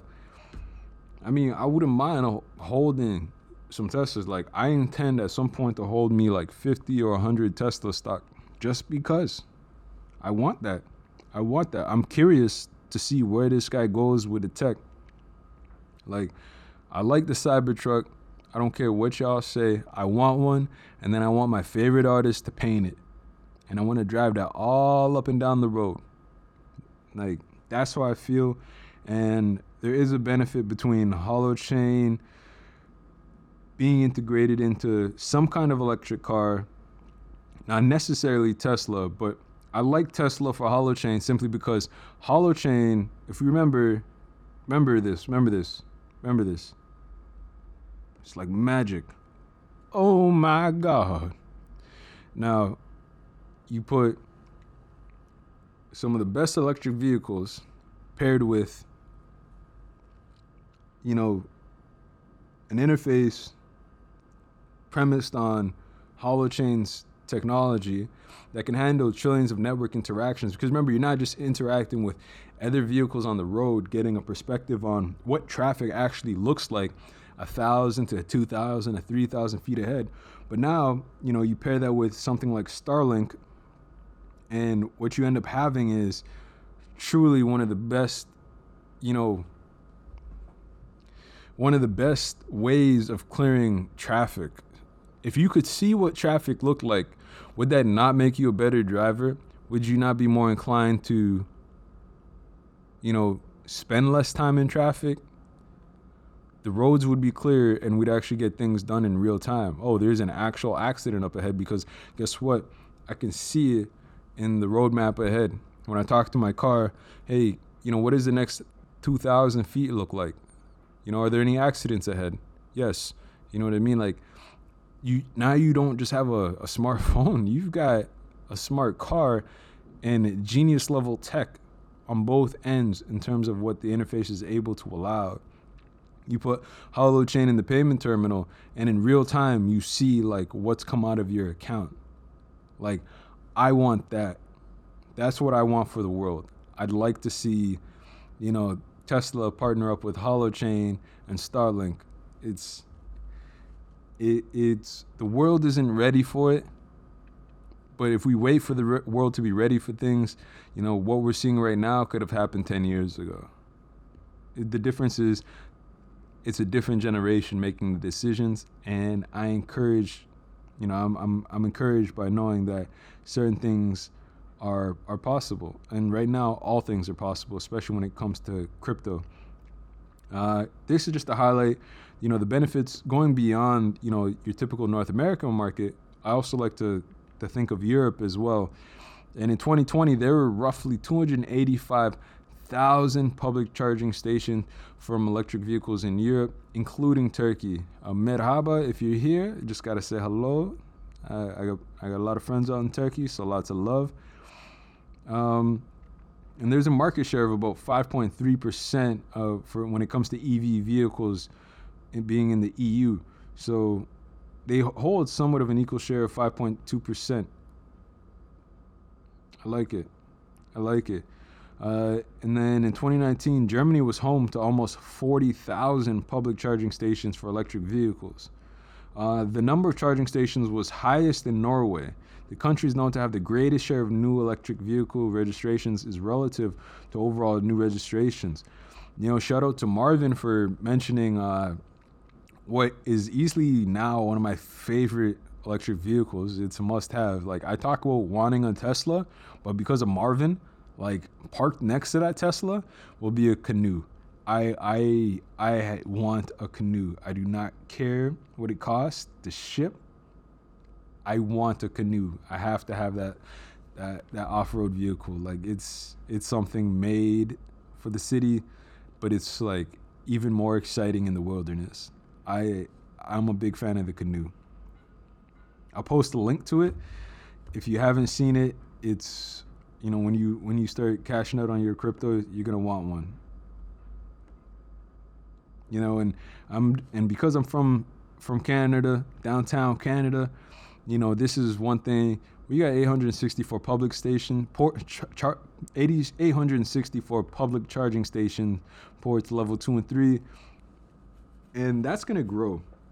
I think somewhere earlier in 2020, I had seen plans for an additional 150 charging stations, and again, this is where the world is headed. It's time. And for any municipality that's making this an easier transition away from fossil fuels,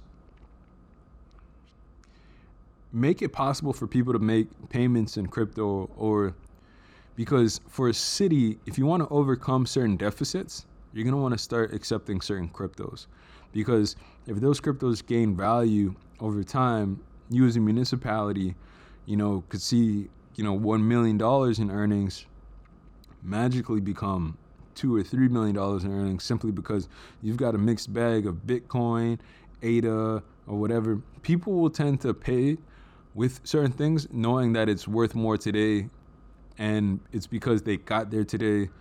They turned $3 into a $1,500 bag. Okay. So under that premise, I don't mind paying for my charging. I don't mind paying for what I pay for in a particular cryptocurrency. I don't care that it'll gain more value for you over time, because what it costs me to enter market and what it's matured to, I don't mind losing that asset. And for a municipality, it's just quarterly. You just decide what you want to do with that, but then you move some of that asset into something else, and you gain value. Like, it's kind of like amazing how so many municipalities around the world don't have any of their portfolio in crypto. It's just kind of like, hey, I'm just going to keep taxing you and offer no way to generate money or a surplus.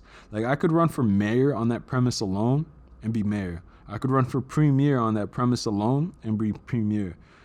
Like, and I asked myself, why couldn't I be prime minister? Regardless, I'm not here for people's emotions. I'm focused steadily on what I've invested in and what it means for the world and for the future. And I take pride knowing that, I could use me a Tesla. I'm not gonna lie. So, when people talk about wanting to hit up Elon Musk, I don't blame them.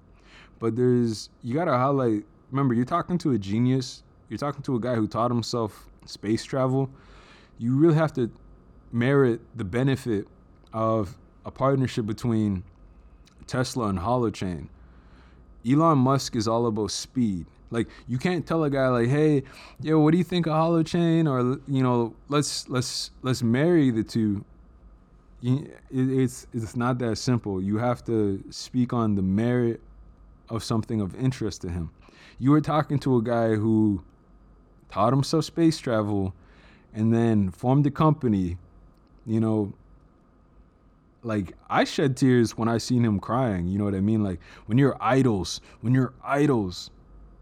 are telling, like, the Senate that, like, this should not be permitted, and this guy is, like, in tears, I'm doing this because of you, and you're shooting me down.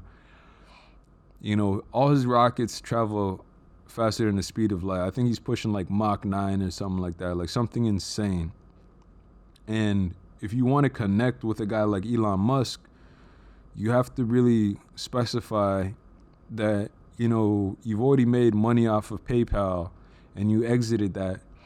And I rate you for that. But then here's a technology in Holochain that could really help you corner the electric vehicle market in ways that none of your competitors can.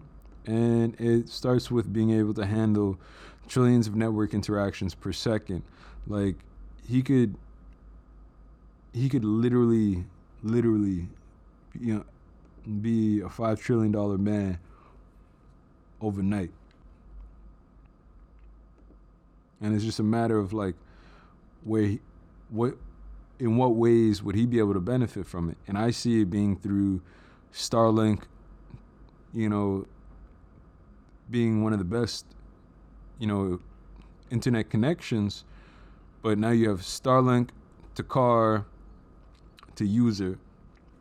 And the speed of that interface would be unparalleled, because right now, as far as any of the cryptos go, I don't think there's one that's connected to like a satellite. I know people talk about Philcoin, but Philcoin like harps on interplanetary file storage system, right? When we talk about interplanetary, do you guys even know what interplanetary means?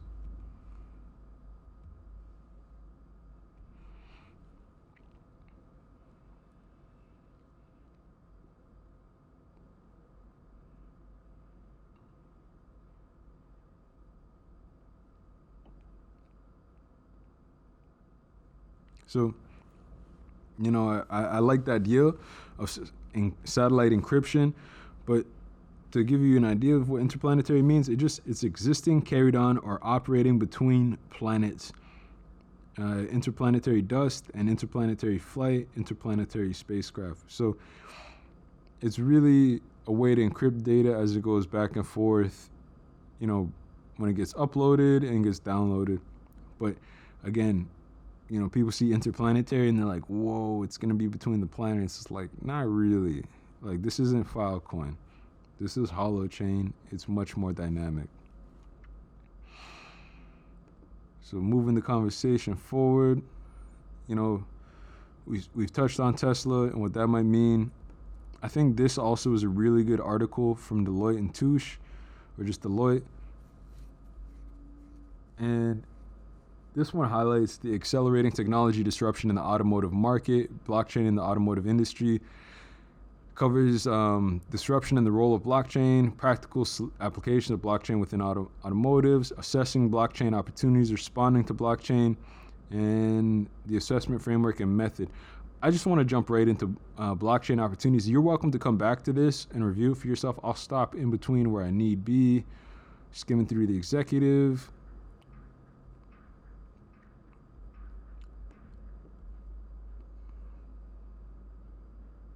So the features of blockchain, near real time. I think this is cute. Now, near real time is cool, but with blockchain, put it this way, Holochain and Starlink, for example, would allow you to operate in real time. I don't think there's many other technologies that would be able to say that. Enabling almost instant settlement of recorded transactions, removing friction and reducing risk. What about if we could make those transactions instant? You got the reliable and availability, the transparency, I appreciate, irreversible. I'm sorry, I read well beyond the 12th grade level. You can say immutable. Hey, there we are. Immutable. Kind of seems redundant to put these two things together, but they literally mean the same thing. It is nearly impossible to make changes to a blockchain without detection, increasing confidence in the information it carries, and reducing the opportunities for fraud, and it's digital. So this is kind of like the overview of the blockchain itself.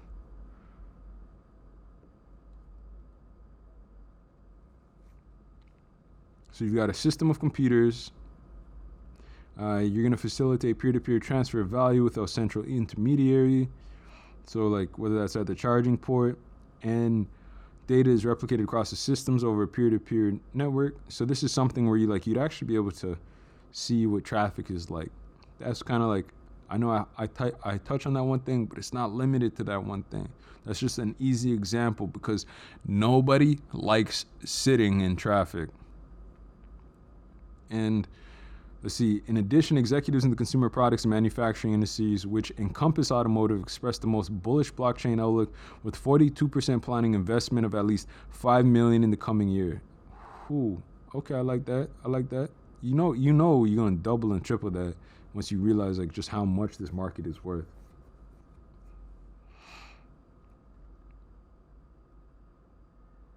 So here's the reasons why they really like blockchain: consumer behaviors, technological advances and greater appetite for the use of data, regulation and new competition. Remember, this data is just like from a logistic perspective. See, blockchain seeks to monetize by accessing customer insight through analytics. So car usage and experience analytics in particular will allow for new monetization opportunities. The move towards automated and autonomous driving has created a new paradigm in driving and transport. So again, like, this isn't Facebook, I want your data. It's literally information and analytics specific to making a safer car and something a little more autonomous down the road. And it's also something you opt into. Like, if you're not going to be forced into these things.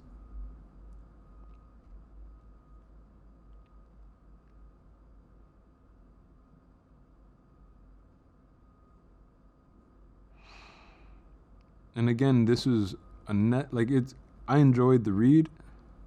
I'm not going to put you through the entire thing, but I just want you to get an idea as to why this might be of an interest to you.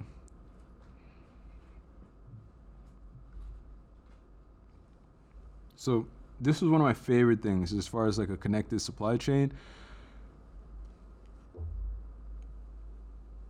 So you're gonna have the creation of digital identities for physical goods in the supply chain, and that enables the tracking and tracing of finished goods and materials, which is critical, especially in other parts of the world. So now you're gonna be able to seamlessly order, sell, track, and pay for goods once they arrive at their destination. You're gonna get documentation created, updated, viewed, and verified by all parties. That's gonna be instant. And an extension of this would be connected IoT sensors and smart devices that could measure the condition of containers and other information that can be recorded on the blockchain and inform final settlements if goods have been damaged. Even to a targeted recall. So, potential application of the trace chain and smart ID is that enables manufacturers to identify vehicles that contain defective parts and therefore issue specific recalls or service bulletins for these vehicles. This can reduce disruption to customers as well as the recall costs for the process. The application will also track the status of recall, for instance, vehicles received by dealer for repairs. So when we talk about the life cycle of a vehicle, this is something that truly embodies that perspective. And it's both ends, right? It's not just the consumer, but as well the corporation. We all stand to gain from having a better built vehicle. So that's Deloitte. And the link to that article will be posted for you to sort of get a vibe for it. It even enhances certain ride-sharing services as well.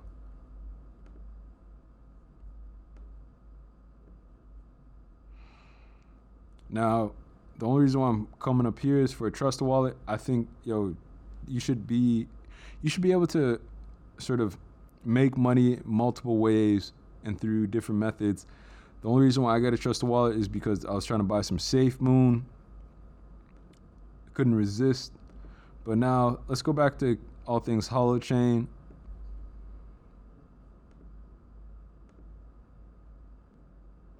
So the unique thing about Holochain, it's on another long horizontal.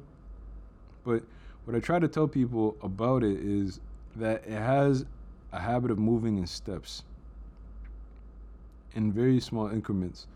But at this point, March 29th, it would have been a great day to get in here. You're looking at about 1 cent US, about cent and a half CAD.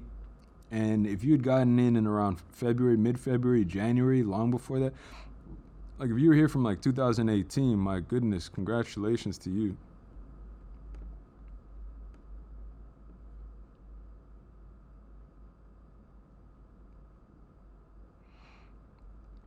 Let's look at some of the metrics. Shout out to Holochain, World of Holochain. They really are some of the vocal leaders in this. Can't blame me for looking up Safe Moon. I was just curious. I'm always happy to flip a bag, turn 50 into $5,000. Why not? Hot on the markets right now for the Binance USDT, 2 cents, 2 cents, 2 cents. I don't even know what BKX is, but I'll look you up. trying to have mad access to a lot of hot. When people ask like, yo, can the Holochain hit, you know, 10 cents? When can it? Like, well, I operate in CAD. So for me to hit 10 cents, realistically, I think it'd have to do about 24 BN in market cap. As you can see, as each day goes by, we continue to do more and more volume in a day. Like, I remember there's a point, like I'd gotten in at 0.65 CAD market cap, and progress to the point where right now we're at 5 billion USD market cap. So that's like roughly 6 BN market cap, and just over probably like 605 CAD market cap as far as like the billions go. And we're kind of at that point where we're going to start seeing $2 billion days, right? Well, we're seeing $2 billion days now. And what's going to make things unique is once we start hitting 3 billion in volume in and out, once we start hitting 4 billion volume in and out, and, you know, that rapid ascension, probably after I drop this video, people kind of get the vibe that like 24 billion is a drop in the bucket. Like, oh, but there's a lot of coins though. Again, you have stability when you have a large circulating supply. You don't have that when you have a small market cap coin. That's why you see certain, like, what's the point of making 240 going to work, not being able to pay attention to where your investment is, and then all of a sudden seeing it drop to 219? That's not what Holochain does. And you can look at, you know, the past 5 years, you know, even with 153.4% gain, all the buy signals, all the signals are pointing to buy. Why?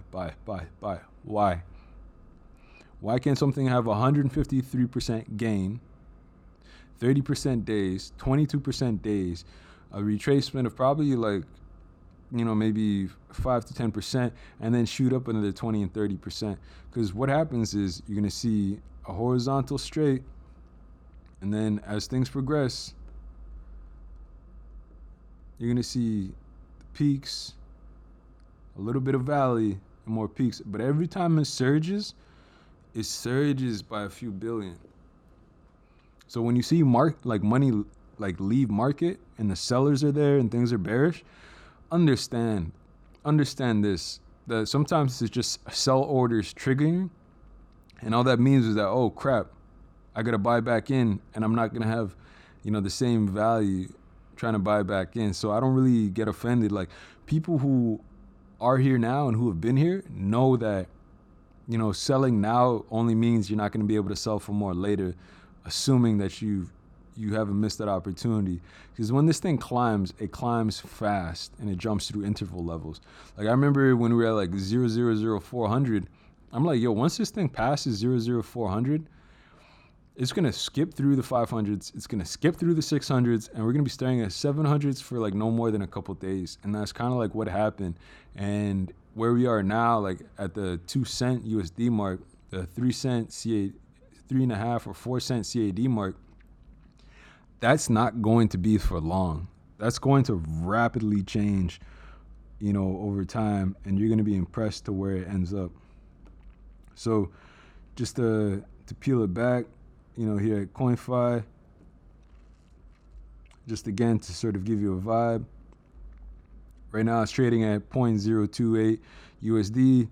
It's increased almost 15% from the day before.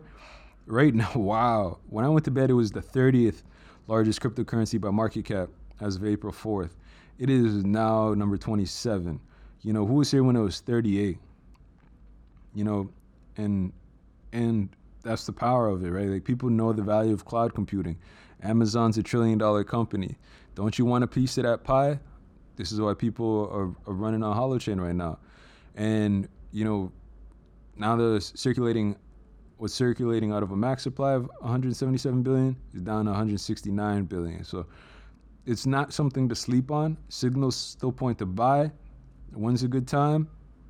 You know, get in and get the most you can. You can wait till a dip, but right now, if a flip's a flip, and if things are supposed to double, so what if it dips when I enter? If I'm supposed to wait, you know, a month or 2 weeks, a year. It depends how long you're hodling for. Me, when I get in, I throw money down. I don't really care because I know I'm waiting, and I'm not waiting to lose potential opportunity. So when I gotta execute a trade, it's on the spot. I don't care. I don't care what it costs because I'm gonna double that money back. This isn't a game for me. Like, I don't have time to be a cheap ass. I want my money to double, to triple, to quadruple, you know what I mean, into words that I can't pronounce that are representative of an exponential value. So that's kind of like where I'm at with this. And you can look at the volume in the last 24 hours. Binance is probably one of the best ones. Yo, $1 billion off of Binance alone. Wow. You know what I mean? Like 163 million off of the try. I think that, I'm trying to remember where that's from. You got BitVavo did 70 million. So you see, like, yo, each exchange is giving people a certain value. I'm surprised people even buy on Uniswap. You can get a much cheaper fee somewhere else. Gate.io has it. So when people ask me, yo, where do I get Holochain from? These are amongst the best vendors to get it from. And, you know, no matter what you go through, somebody here will be in your region and able to assist you with that purpose. Percentage of hot on exchanges. Percentage of early investors still hodling. You got 887% of people hodling.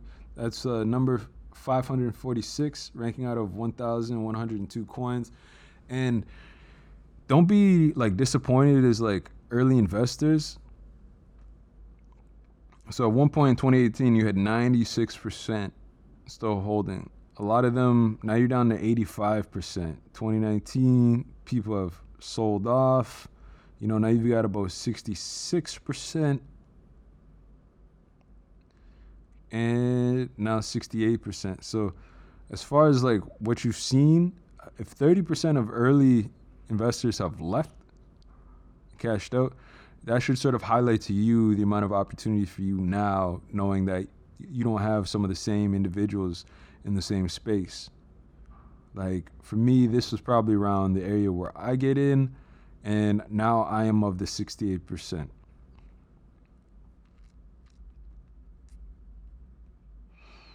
Unique wallets holding the token, you've got about 74,000, which puts it at number 79 out of 1,105 coins. Percentage held by top 100 wallets, 67.3%. That puts it, you know, near the bottom of the rankings. And as far as transactions on blockchain, of the supply, about less than 1%. How is that? That's power right there. Number 24 out of 225 coins. So again, if you're looking for a place and you want to know where to get Holochain, this is where you get it. And this is how you get max value. Find the exchange that works for you. And make sure it's one that, like, yo, you know 100% your coin is your coin and you're not getting had. I can highlight the ones I'm familiar with. And again, I'm not promoting a particular exchange. I just know like the names I've heard and the ones I rock with, like Hotbit, BitTrue. I know Balancer. I've heard a big one. Still new to me. HoneySwap. I've heard of. Gate.io. I like. Lukia Exchange. I've heard of. HitBTC. I heard of. I like them. Sex.io. Dakuguan. CoinX. BitTrue I know of. LaToken. Bilaxi I know of. Paratex. OceanX I know of. GoPax I know of. Bilaxi again. Gate.io.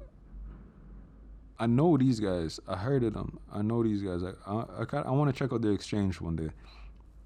MXC.com. That was one we had mentioned where there's like Holo's gonna be listed on MXC, and thank goodness, 5.9 million. I like that. But Binance continues to be like Wow. I guess, yeah, Binance is where dreams are made. I love it.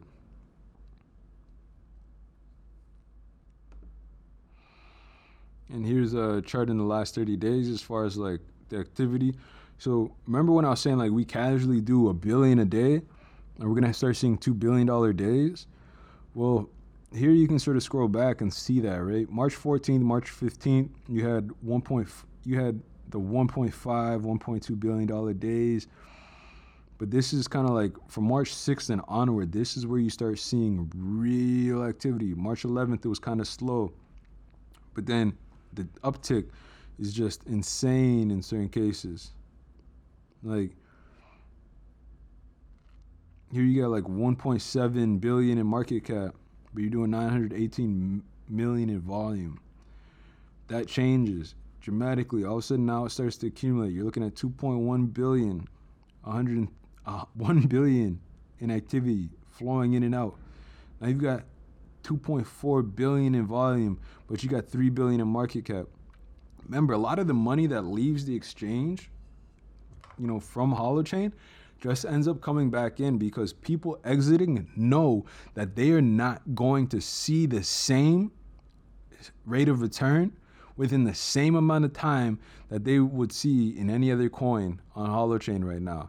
We talk about alt season, but congrats on seeing exponential growth like you did in Storage, for example. But once Storage hits a wall, Holochain's not going to have that same wall. That 2 cents versus buying it at $1.40, hitting $4, great.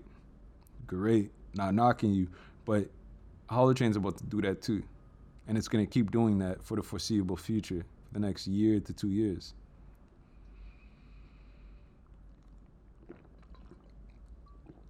And you highlight the fact that about less than 1% to 1% of the market is participating.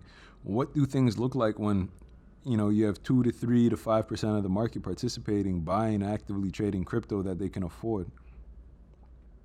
Holochain starts moving to $1. Like, that's the premise of perspective under which I'm operating. And what makes this all realistic and all possible is the fact that you have the U.S. patent, right? This is what I was talking about with Holochain being in Gibraltar, and Gibraltar being the place in which a lot of the regulatory framework on which cryptos will have to comply and operate in, including, I believe, the MFID. It gives something to Holochain that you're not going to get in other cryptos, like Arthur Brock and Eric Harris Braun and the rest of the corporate structure of Holo, of the Holochain Foundation, is suited to navigate, government regulatory bodies. Like you don't get that in other coins. You don't get that in other blockchain projects. As far as navigating certain partnerships, well, what strengthens this more than anything is having the patent to secure the technology being adopted by, healthcare systems, banking systems, and automotive industries, just to name a few. And to run through it, you can always go through the official patent to look it up via the United States Patent and Trademark Office website. And this is a big step forward for the P2P web. Holo Limited was granted a U.S. patent for their RRDHT networking innovations within Holochain. RRDHT is a peer-to-peer networking design implemented in Holochain that describes a system of nodes communicating according to a relaxed agent-centric distributed hash table. So now you're wondering why file a patent, and really all that comes down to is ensuring the life of the technology in that, it's not trolled out of existence, that nobody else can come in and claim to claim it as their own and limited its use, right? Like you've seen it in other places where an emerging tech, thinks they can keep things open source, and then all of a sudden someone else patents their technology and locks them out of the future and no longer allows it to be open source based on legal technicalities. Holochains are limited that. So if their intentions to keep things open source, they can guarantee that. And then they can also limit companies who don't intend to do right by consumers. You know, the sovereignty of self and data protection and privacy are paramount to everyone who's invested in Holochain, regardless of what, side of the law they identify with in terms of regulation. I am for any regulation and any patent that ensures the consumer remains protected. And, from Van Lindenberg in Taylor English, patents protect how innovations can be used. In our case, this patent is intended to protect the Holochain open source project from trolls who could file patents on our technical innovation and then use them to prevent us from implementing it. The patent is also a critical component of the Cryptographic Autonomy License, CAL. Licenses are only powerful as they relate to the IP laws. They are based on having this patent ensures the CAL is fully enforceable, which means it will protect the rights of end users to have sovereignty over their own data. Now you see why I rock with Holochain? And so I appreciate this too, right? Like them breaking things down and making it easier for people to digest. What is the technology innovation of the patent for a layperson? In simple terms, the patent represents an easy way to represent complex distributed data models and manage them with high resilience while it's possible to design computing systems that don't use state. Many problems, particularly those that are designed to reflect human interactions in the physical world, are easier to model when the computing system has state. The patent focuses on the method of saving, storing, and retrieving data in a multi-node computing system where no single node has a comprehensive index of codes or content managed by those nodes. So in the diagram below, you're going to see our DHT gets efficient sharding and storage redundancy by many nodes with overlapping range of data they're responsible for. We get fast lookups by being able to jump to known peer addresses across the circle, and we have a simple way of representing who's responsible for holding data. This model turns out to be very efficient for managing a self-healing DHT. So this is one of the things where I want to stop right there and kind of mention to people. Like, this is the first layer framework of all first layer framework. It shards within the first layer. It offers self-healing on the first layer. Typically, self-healing is something you see in like a company in like Corex, right? Where they talk about AI on blockchain and how it kind of gets better over time and how it self-heals itself. Well, here, this is a self-healing DHT. This is why Holochain is poised to be able to handle 1 trillion transactions per second. Other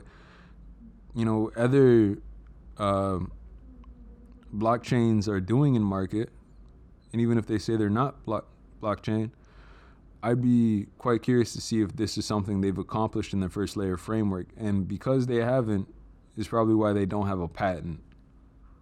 Otherwise, you would patent that ability. So, I mean, if Elon Musk wants to do another 184,000 vehicles, he might be able to do another 260 in sales if this became a premise for him to adopt a little Holochain onto the Tesla network, so to speak. Again, just throwing these things out there. I don't know what it would take for Arthur Brock and Elon to sit down, but I think this patent right here is a good reason to start the conversation. I'm just a guy. But you know what? What's good for the goose is good for the gander. And as far as the people behind the patent, so you have the authors of innovation upon which the patent is based: Arthur Brock, David Braden, and Jameson Day. David Braden is a leader on the Holochain core development team who is instrumental at implementing peer-to-peer networking innovations in the framework. Jameson Day is an architect and team lead who worked deeply within the Holochain team for several years to iterate and improve the designs. Again, a little bit about Holo for you. Holo is a distributed cloud hosting network and marketplace that enables peer-to-peer Holochain applications to be used by regulatory web users. Holo does to app hosting what Airbnb did to hotels. Anyone can use a spare computer to become an app host and get paid in Holo Fuel for hosting distributed applications. Each host on the Holo network sets their own prices and preferences for the apps they want to host, and each app publisher sets the hosting specifications required for their Holochain application. And again, about Holochain. Holochain is an open source framework and network protocol for developing peer-to-peer, scalable, and efficient applications. It is fast, secure, and versatile, which makes it perfect for a wide range of everyday apps. Its long list of uses include social apps, team collaboration, the Internet of Things, may as well change that to the economy of things, currencies, and much more. Holochain is a peer-to-peer innovation beyond blockchain that can actually deliver on blockchain promises. This isn't blockchain on blockchain. This isn't putting a band-aid over a severed limb. Like, this is a solution to the things that blockchain has not been able to answer. And if you got any questions, just hit up HoloHost, or just hit up news@HoloHost. But you can't argue with this, right? You got the agent location. So that's in the DHT. Agent storage arc. I store all data located within this arc and keep track of all peers located within this arc. And then you got the agent query arc. You got peer location. You got peer storage arc. And then you have data location. Like, that's powerful stuff. But we're gonna keep it moving because there's a lot to cover. And I just want to come back to the site.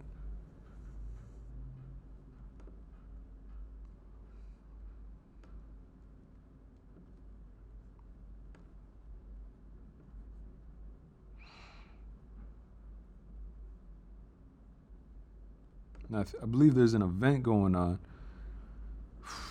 If you don't know about this. So April 6th.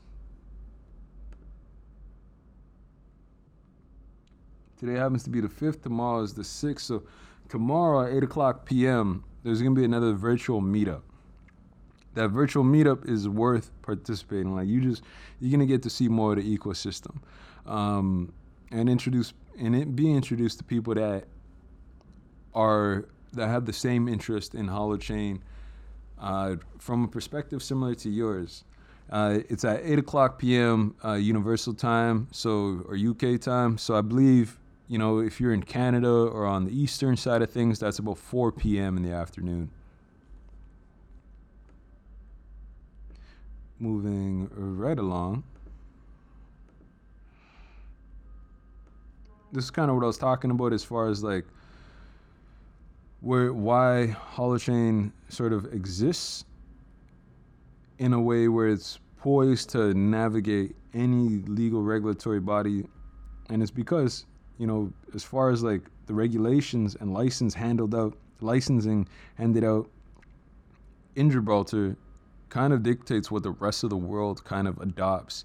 Like, they're amongst the first to do it, and everyone else kind of follows suit and learns from them. So I appreciate the EU Commission sort of, being open and receptive of other distributed ledger technologies, and especially Holochain as a whole.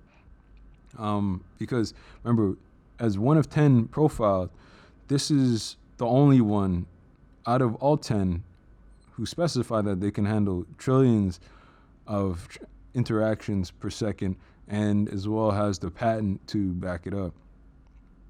So again, if you get a chance, go check out the fsc.gi. I just wanted to sort of introduce you to that.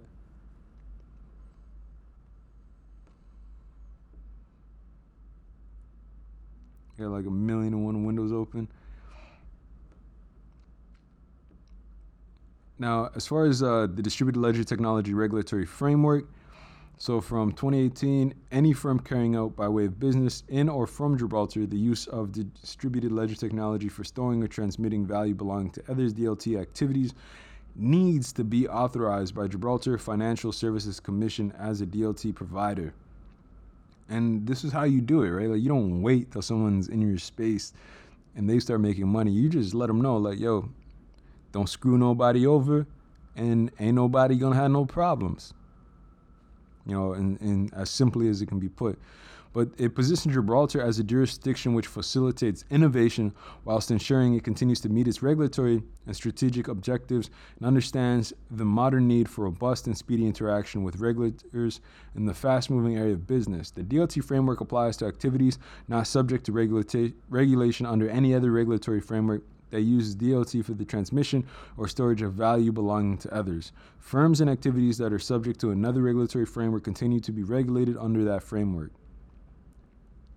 So, and these are where they touch on from principles, authorization, fees, frequently asked questions, guidance notes, transitional arrangements, panel of experts, and legislation.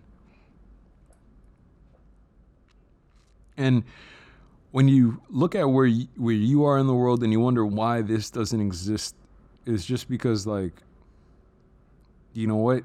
It's just time. It's just time. Like, I know here in Canada, our banking systems are kind of slow to adopt anything else until someone else does it first. There's not a whole lot of innovation, and I'm thankful for places like Gibraltar and the EU that are sort of leading these initiatives and making these opportunities more accessible by contextualizing a framework in which people should be abiding by and playing in. Because at the end of the day, like, the end user, you and I, deserve a certain level of comfort of knowing that, like, there is some kind of regulatory body ensuring that we're being looked after. Now, we already covered the Holochain virtual meetup.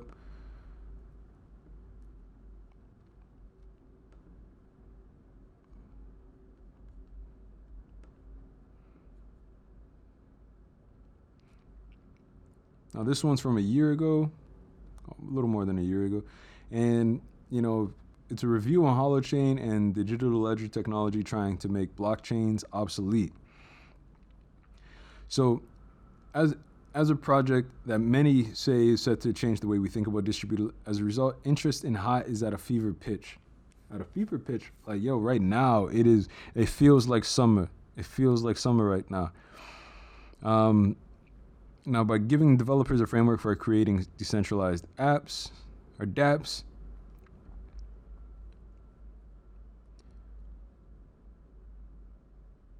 and most of this kind of covers, like, what we've been discussing before, but hey, any article that sort of, like, highlights Holochain makes me a happy guy.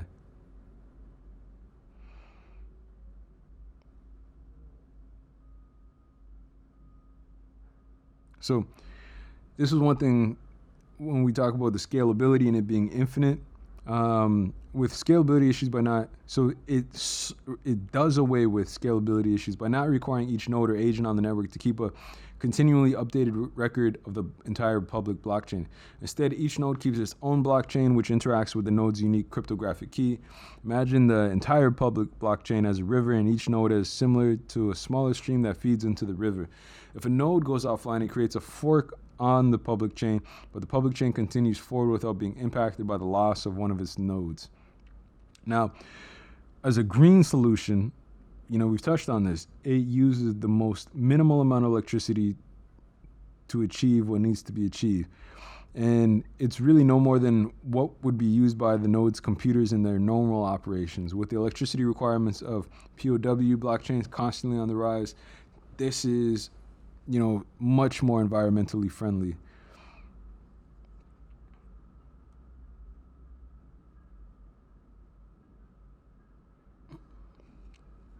Now, I like this part of the article the most, which is why I'm sharing it. The question of how many transactions per section Holochain can handle needs to be looked at differently than the way we look at scalability on traditional blockchains. The answer to this question is that scalability is unlimited on Holochain. And although simple, the idea of transactions per second doesn't apply to Holochain due to its inherent nature. So,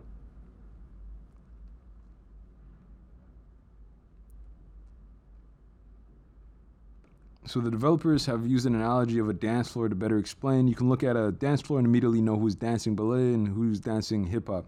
How many dancers can be dancing at the same time? As many will fit on the dance floor. It's apparent that there's no need to use a trusted centralized third party to keep track of the dancers and what style of dance they're performing. So Holochain as an app framework does not pose any limit of transactions per second because there's no place where all transactions have to go.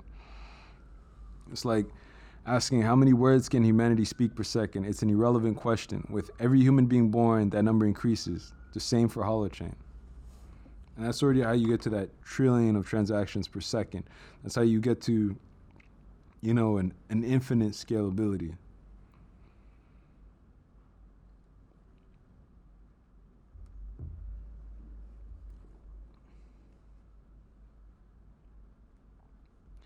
And they've also got a comprehensive map, I hope it's still active, that covers on the types of apps you can develop on the Holo Hackers map. As far as language support, a lot of things have been written in Rust. And I like how they give a little breakdown on, you know, our two main guys, Arthur Brock and Eric Harris Braun. So here they touch on the co-founders. Between the two of them, they've got 34 years of programming experience. Arthur Brock, who's the chief architect behind the Holochain, has been a contract coder since 1984, working with AI systems and as an online alternative currency system designer since 2001. So our guy has been an alternative currency system designer for the past 19 years. Eric Harris Braun is the executive engineer behind Holochain. He has also been a contract coder since 1984, a full-time programmer since 1988, a designer of peer-to-peer communication applications, glassbee.com for many years, a full-stack web developer, as well as having experience in system design, framework design, etc. Rounding out the team are 12 additional developers, UX, UI experts, and software engineers. The core developers are David Meister, an Australian software architect with over a decade of experience, and Nicholas Luck, a German software architect who also has over a decade of experience developing elegant software solutions. I don't know how much that has changed since now, but the fact that, you know, between Eric Harris Braun and Arthur Brock, like, Arthur Brock, wow. Like, you know, I think now that we're in 2021, he has 20 years as an online alternative currency system designer. How many other projects on market have someone with that level of experience at the helm? You know, Eric Harris Braun, a coder since 1984, and like the versatility of that experience, a designer of peer-to-peer communication applications, like from 1984 till now, like almost 36 years of experience each. And that's at the helm of this ship. That's why we call it a yacht. Like, there's no stopping for it.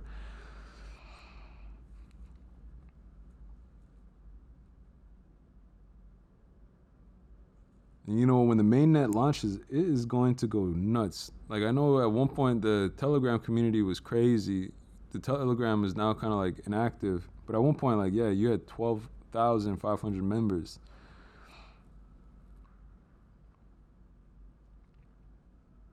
When they did their ICO back in 2018, you know, they raised just roughly, 20 million at the time. Now you're looking at something with a backing of close to like 5 billion US.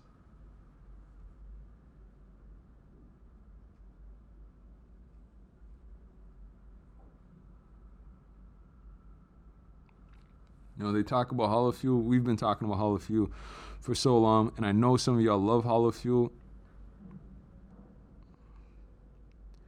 Let's see, the Holochain team calls it a contractual service obligation because it can be earned and redeemed for hosting on the Holochain platform.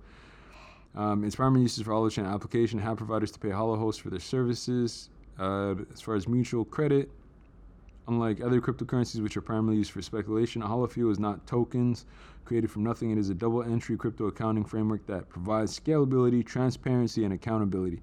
And it's asset-backed. Holofuel is backed by the computing power of hosts across the globe. and it's value stable. The value of Holo fuel is connected to the computing capacity of the network of hosts.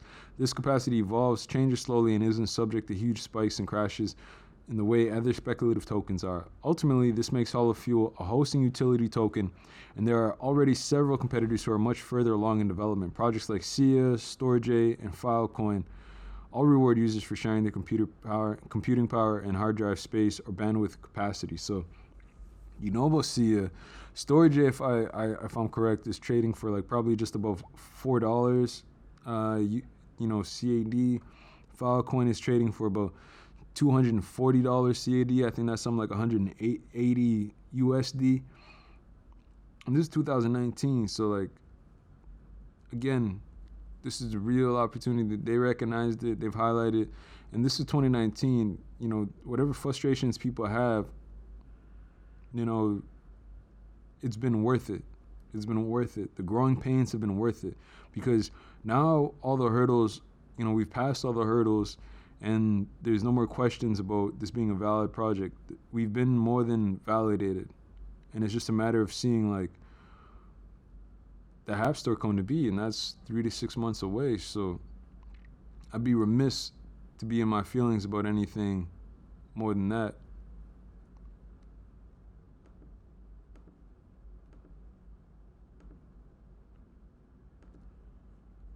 And I'm just going to take it back to some more hot action.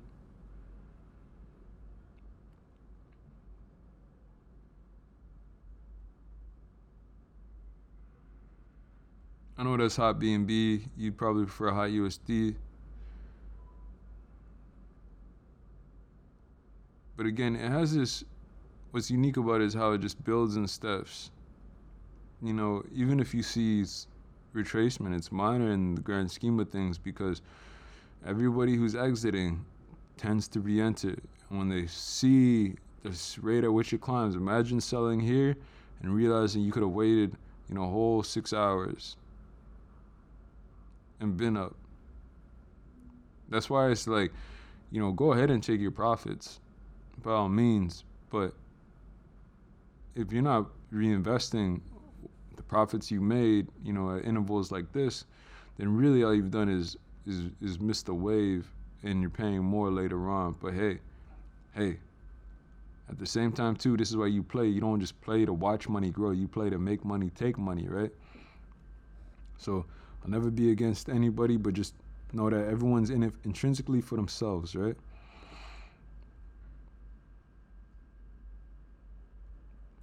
Now let's see what the tweets are saying.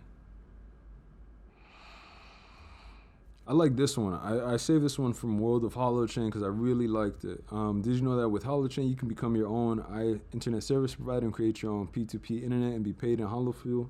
Yes, I did. And for those of you who didn't, I want this for you. I want you to understand the benefit of it, right? So one thing you get asked a lot is in regards to mesh networks. You might want to familiarize yourself with that.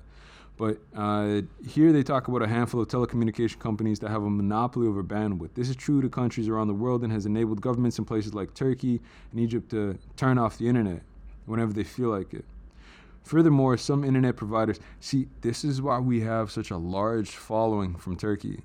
If you've ever been in a country where the internet has turned off, you're going to want to be in a position where you can host your own internet services. I'm sorry, but that is something that scares a lot of people, is having your internet turned off.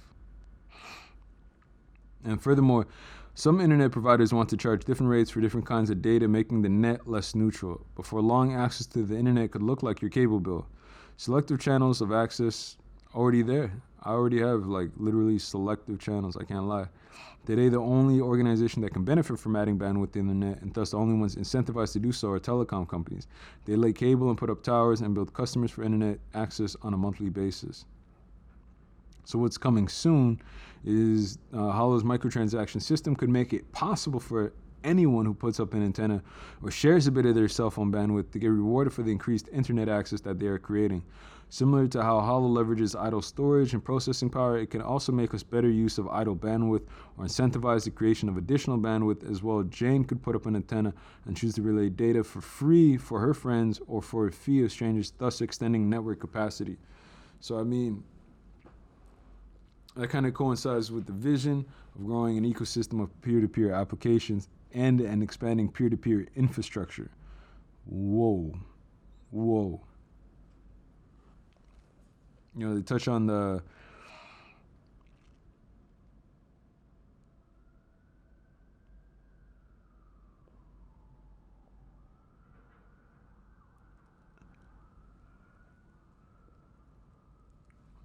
and really what they're aiming for is creating a more resilient system. They highlight some of the issues basically when the hurricane impacted Puerto Rico. But establishing a connection to data centers in the Silicon in order to send message to family members a few kilometers away. But for most social media messaging applications today, that's what's required. So I do see the value in this. I do see it making and creating a more resilient system.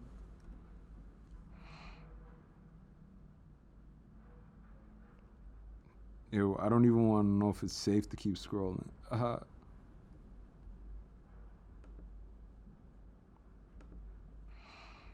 More on the virtual meetup. We'd already been here.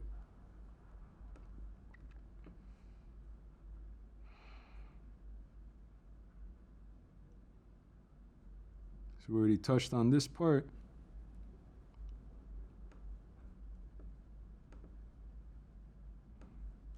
And again, this is where you're going to be able to find the white papers, the green papers on Holo host. Holo.host/white papers/ and that'll give you access to the currency paper, to the white paper on the tech itself, and as well the green paper. And it just explains how the business model and the funding supporting it.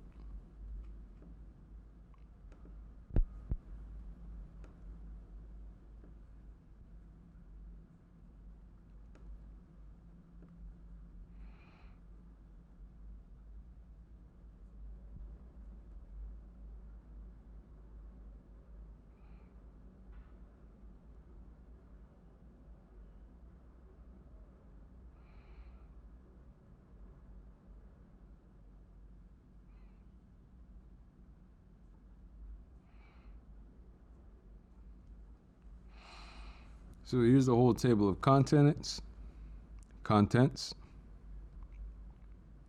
and it's definitely worth diving into. At some point, you know, you let me know. I'll be happy to highlight key points from it. But I kind of gave you an idea as to where it tends to be, right? So you get to own your own data, you get to control your identity, have automatic backups, customize your user experience, choose how to connect their application, decide with whom to share their private information, and transact without dependence on banks or governments. You know, in many ways you could say banks and governments are now dependent on you.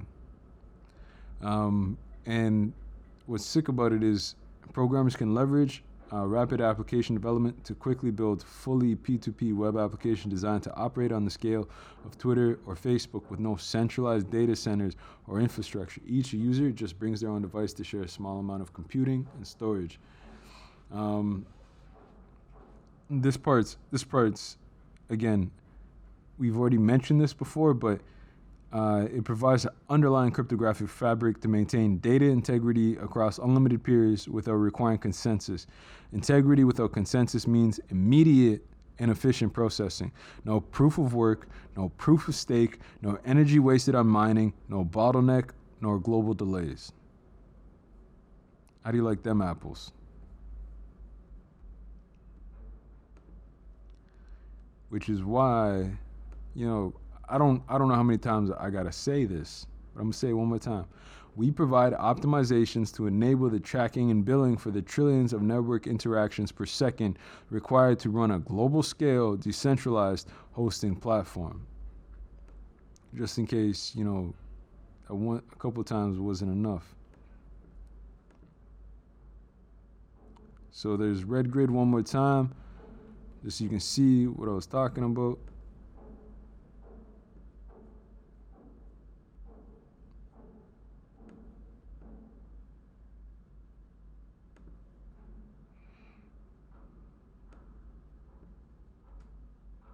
Here's another article on the Internet of Energy, and its purpose, being to optimize the efficiency of the generation, transmission, and utilization of electricity. The technology enables IOE by creating networks of sensors that have numerous smart grid applications. These include power monitoring, demand-side energy management, distributed storage, and renewable energy integration, among others. The IoT is forecast to add $14 trillion to the global economy by 2030, and the market for digital services that enable the IoE is likely to grow to $89.4 billion by 2030. Smart sensor networks are relatively inexpensive, so they can be broadly deployed at scale, resulting in a tremendous amount of data, which can be analyzed to reveal ways to optimize grid efficiencies.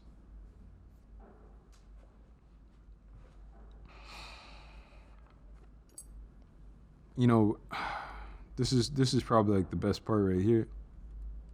Remember I was talking about like IoT and Holochain being able to complement each other in the sphere of things, and being able to not operate in near real time, but being able to operate in real time. General Electric gets it because they understand the IoT allows it to monitor their equipment in real time. This is the benefit of being able to do 1 trillion transactions per second.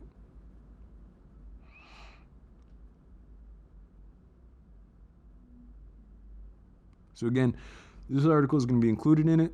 You're going to have access to that. You're going to be able to read and see what I've been sharing.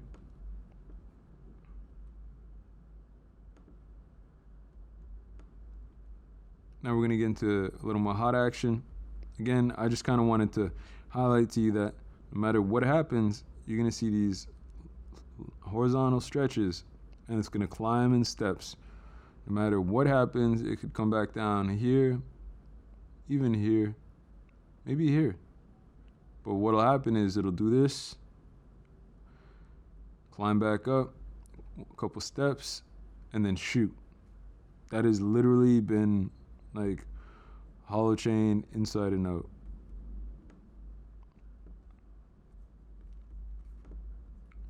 We've already covered all this, but let's see what we can find out more about, give you a little more detail on Brock, Mr. Arthur Brock and Eric Harris Braun. So they started working on the project in December 2016 as part of the MetaCurrency project, a developer of tools and technology designed to power a future P2P economy. Holo is partially modeled after Scepter, a cooperative P2P framework for dApps that the two had previously worked on. So with Brock, he's got experience coding alternative currency systems as the founder of VeChain, a company that develops community building tools, including more than 100 alternative currency solutions.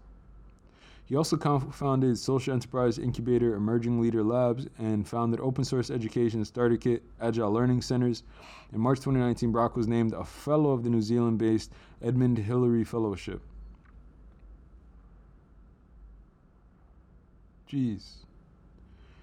So, and then with Harris Braun, started program full-time in 1988 and is the founder of Glassbead Software, a developer for peer-to-peer communication software, as well as co-founder of Emerging Leader Labs alongside Brock. In 2003, he co-founded Harris Braun Enterprises, a freelance software development and consulting firm. He has also served on the advisory board of the Schumacher Center for New Economics. So you can scroll through the rest of this for yourself, because we've covered a fair bit of it.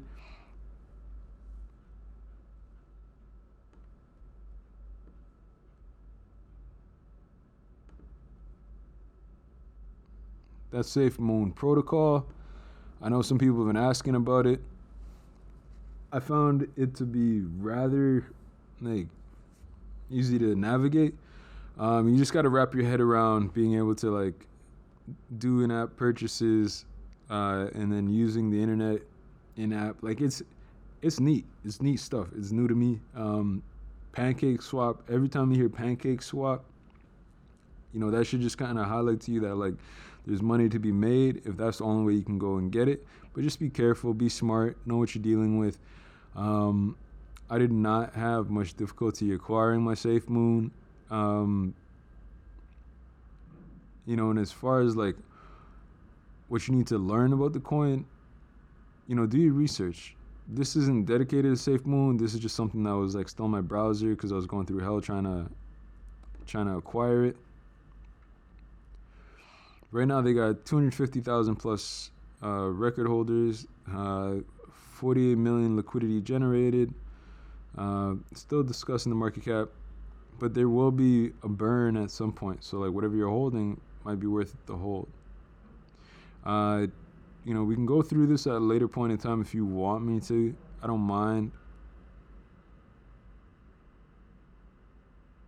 But I think this is kind of what drew me to SafeMoon, and it's you're going to finish the exchange and their charity project. They're going to finish integrations within our first African market and begin the next integrations with additional African markets. We will create an African-based SafeMoon office and begin hiring in those markets to create jobs. We'll be taking donations for our next charity project and begin a vote on the next project as well. We'll be establishing a SafeMoon scholarship in this quarter as well.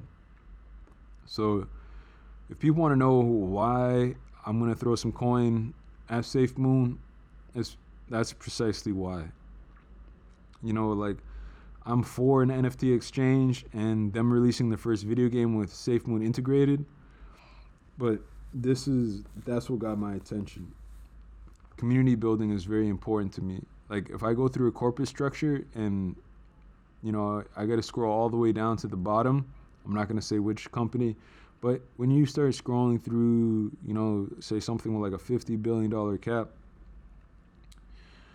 and you get to see the corporate structure, you kind of wonder what they're going to do in the community. And I don't really want lip service. I want to see results. I want to see people actively engaging communities, African communities of the diaspora. Back to the hot USD. This is what things have looked like for the past week, right? People are like, yo, doesn't that mean it's going to crash? I'm like, only if you don't know market. I've been here since what, 0.65 billion in market. And the more I continue to see, I know that all we're going to be doing is hitting a new series of all-time highs and creating higher lows. So as far as like my concerns, we don't have the same concerns. Taking a look at the 1 minute charts.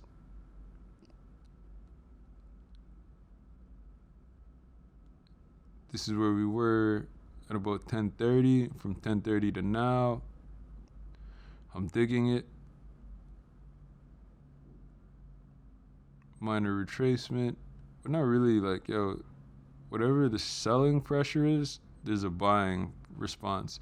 And this is something I've come to like understand with Holochain. Sometimes I'll be up 1,000 a day. I've had days like this where I've been down $5,000, and it's like, the end of the world. I should have took more profit. Yeah, I already took profit. I'm not really concerned.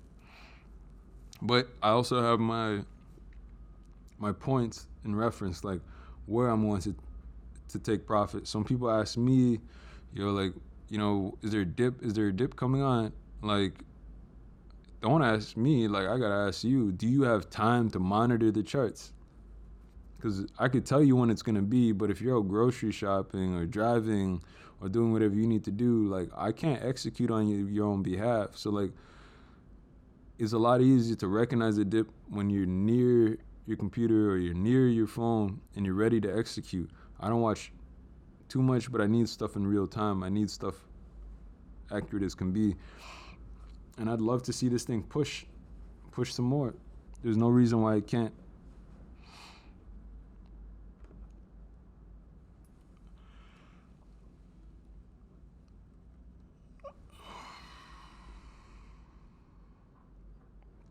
There we go. That's what I wanted to see. I wanted to see an update because I'm like, sometimes you got to refresh your charts. But that's a lot of activity and I love it.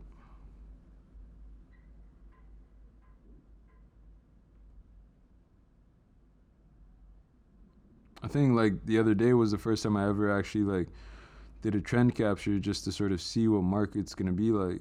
I'll probably end up putting that like on 2.5x speed so people can see like what $1 billion in and out looks like.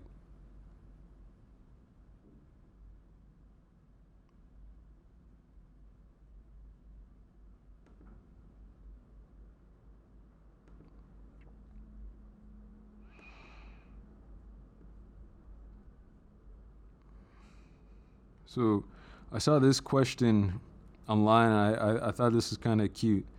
I hope this answers your question. Can Holochain infrastructure provide the needed tools to build a virtual bank where each user owns his own local bank branch? A virtual bank or wallet holds a balance in cryptocurrencies and can convert this into fiat and purchase goods with it. Is this an out of context crazy idea? So here they say, yes, absolutely possible. You've exactly described mutual credit accounting, and Holochain was designed to support mutual credit as a primary use case. Holofuel will be a mutual credit currency. And then here's 2 articles that talks about mutual credit in general without getting too much into Holochain. So you've got one from hackernoon.com. I think we've actually already shared that. And then blockchain, simple scalable cryptocurrencies, which is dope. You know, and you're going to find a fair bit on Reddit. But, yeah. I hope that answers your question. You'll see that in the near future. Like, Holochain's already been working with a lot of DeFi related projects. And a wallet's not out of the question. The question is, you know, basically being able to convert your cryptocurrencies to fiat, and all you would do is open up something in the App Store, you know, through your wallet and make that conversion and essentially sell and wait for someone else to process that transaction. That's really about it. There's completely doable.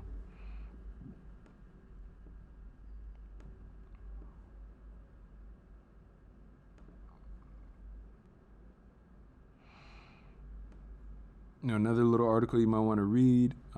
This one's from August 2020. It's by Paul Diost. I'm not going to go into too much depth on it, but I just figured since y'all like information and I spread information like love, this was one of the ones that I've enjoyed. Skip past a lot of the stuff when he talks about bartering and explaining how markets used to work. I don't need to hear the story of the first knife, so to speak. Again, I need to hear something a little more current. But it's a good explanation for people still getting introduced to, you know, the value of cryptocurrencies. And that how it's necessary for like the change in what we're seeing. So that's kind of like where we're at right now.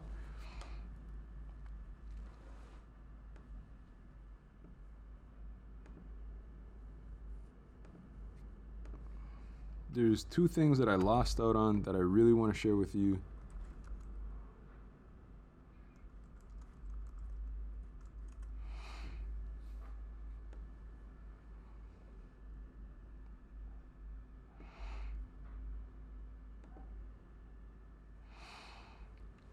So the EU Commission is talking about shaping Europe's digital future. So they believe that blockchain technology, when properly used, can provide significant benefits to European industry, the European economy, and to European society as a whole. For this reason, the European Commission is supporting blockchain on the policy, legal, and regulatory and funding fronts.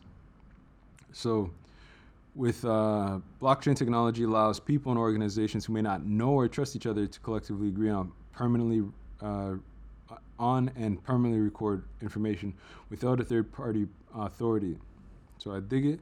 And these are the most important elements of the EU Commission's strategy.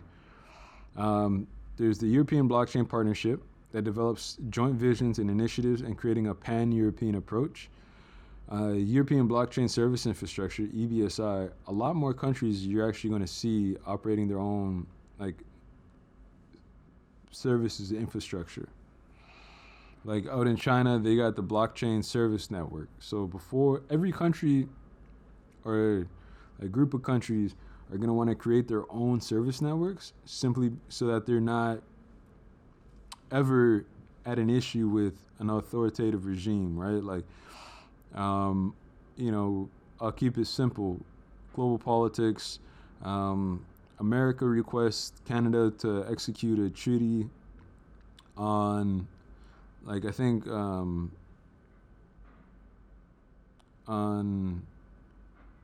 like, I can't pronounce her name. Minan Wang? I could be wrong.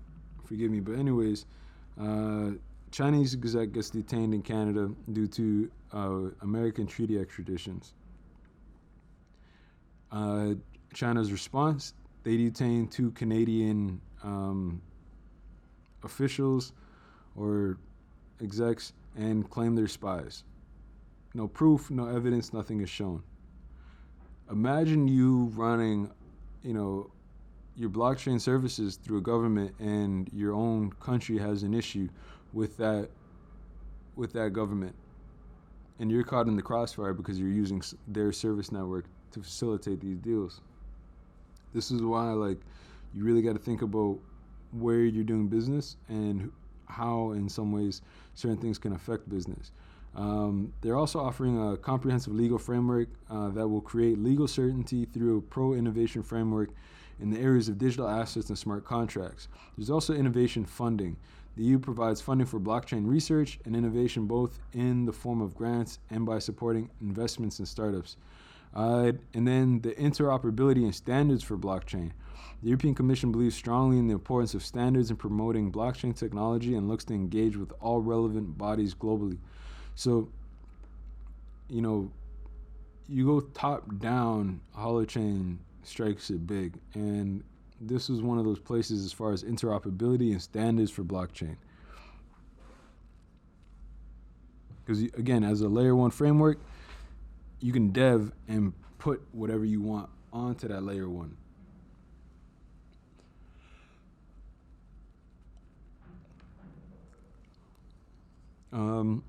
And then they've also got the EU Blockchain Observatory and Forum. So the big picture here is a European way of using blockchain technology will build a more secure online environment for EU citizens and businesses. I dig it.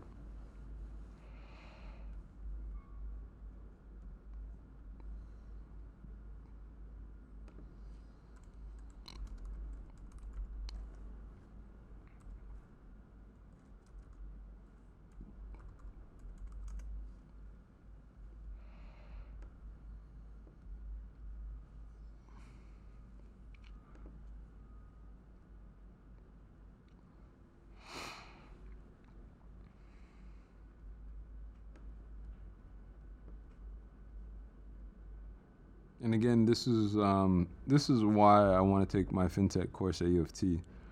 Fintech comprises all applications of technology to financial services, usually in a digital context. It includes innovation in existing markets as well as more disruptive changes that create new technologies and markets. The innovation fosters competition, creates new business models, and offers opportunities for small businesses, both as drivers of such change and users of its outcomes. And then I like this part right here. The token economy's additional value. Tokens are digital representations of value that can be exchanged against goods or services. They can take a variety of forms, financial or not, and are based on DOT. Moving towards a token economy implies an ever closer integration of production activities, including upstream and downstream processes, sourcing, distribution, with digital payments and enforcement of contracts in an automated manner. If applied properly, this could improve efficiency and access to markets for small businesses. We are currently assessing these issues and engaging with stakeholders to cultivate an understanding of the token economy's potential opportunities for European businesses.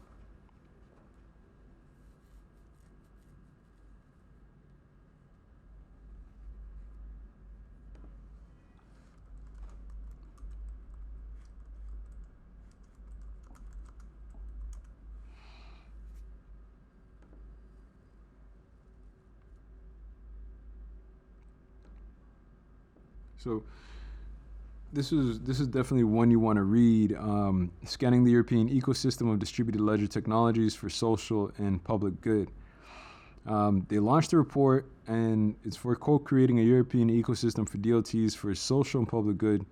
It can be downloaded there at the link above. And I totally agree with the premises of it, right? I'm just going to read these 3 points in particular, starting with this one. We should look into how DLT projects can strengthen civil society or the public space in context of financial inclusion, fair supply chains, or sustainable environment. But the general, they haven't even heard about what 3 words. Oh my goodness, sustainable environment? You're not ready for that conversation. We already well over a couple hours, but the general role of DLTs here must be assessed through more than just identity or purpose of specific applications. There's also a need to understand how DLT features such as decentralization can be generally approached, and in which ways this heightens the impact of these technologies. Now, here's one thing. Main differences in use of the DLT for social and public goods often come attached with drivers for decentralization.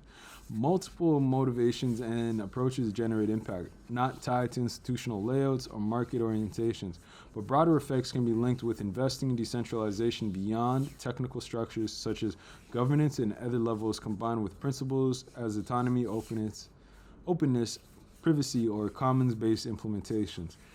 The expansion of decentralization offers other possibilities when we observe, for instance, current and upcoming financial or organizational territories of experimentation.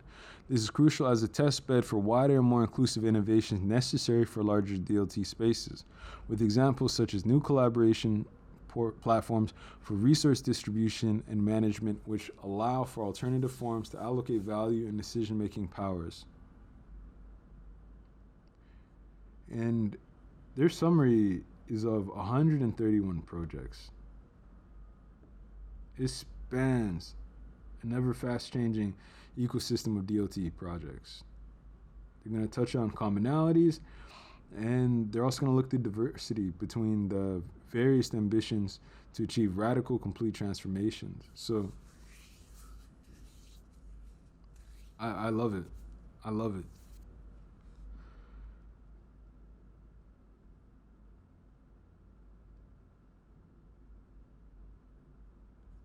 And here they also highlight to us for recommendations to decision makers on how to move this field forward.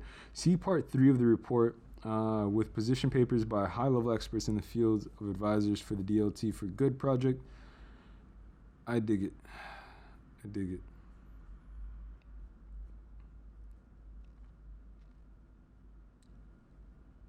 And I'm actually going to highlight that paper here for y'all.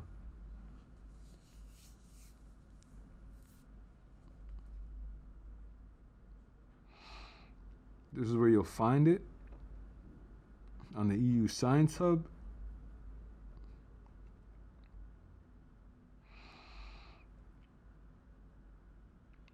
It's a long abstract, but whew.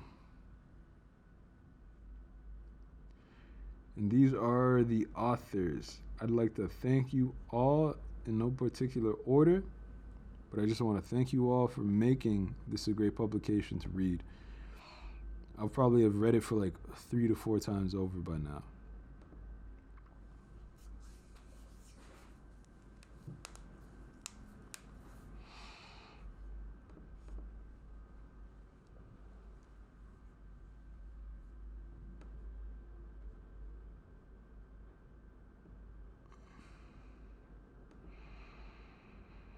Oh yeah, you weren't supposed to see that. You were not supposed to see that. But this is like one of the other reads that I've been combing over.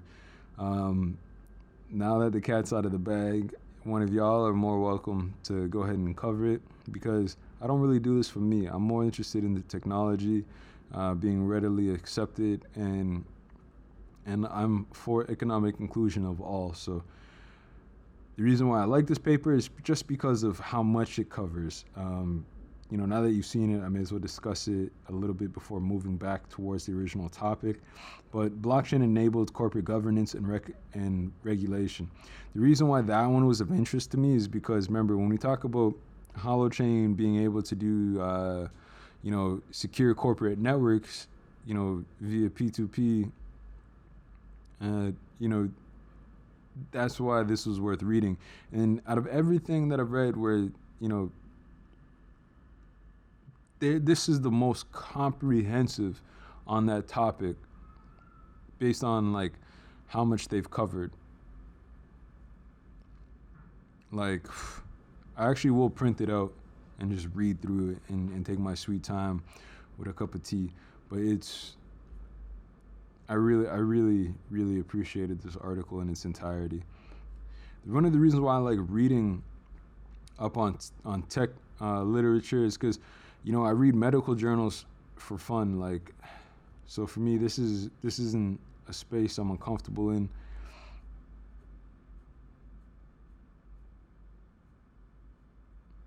But going through the executive summary,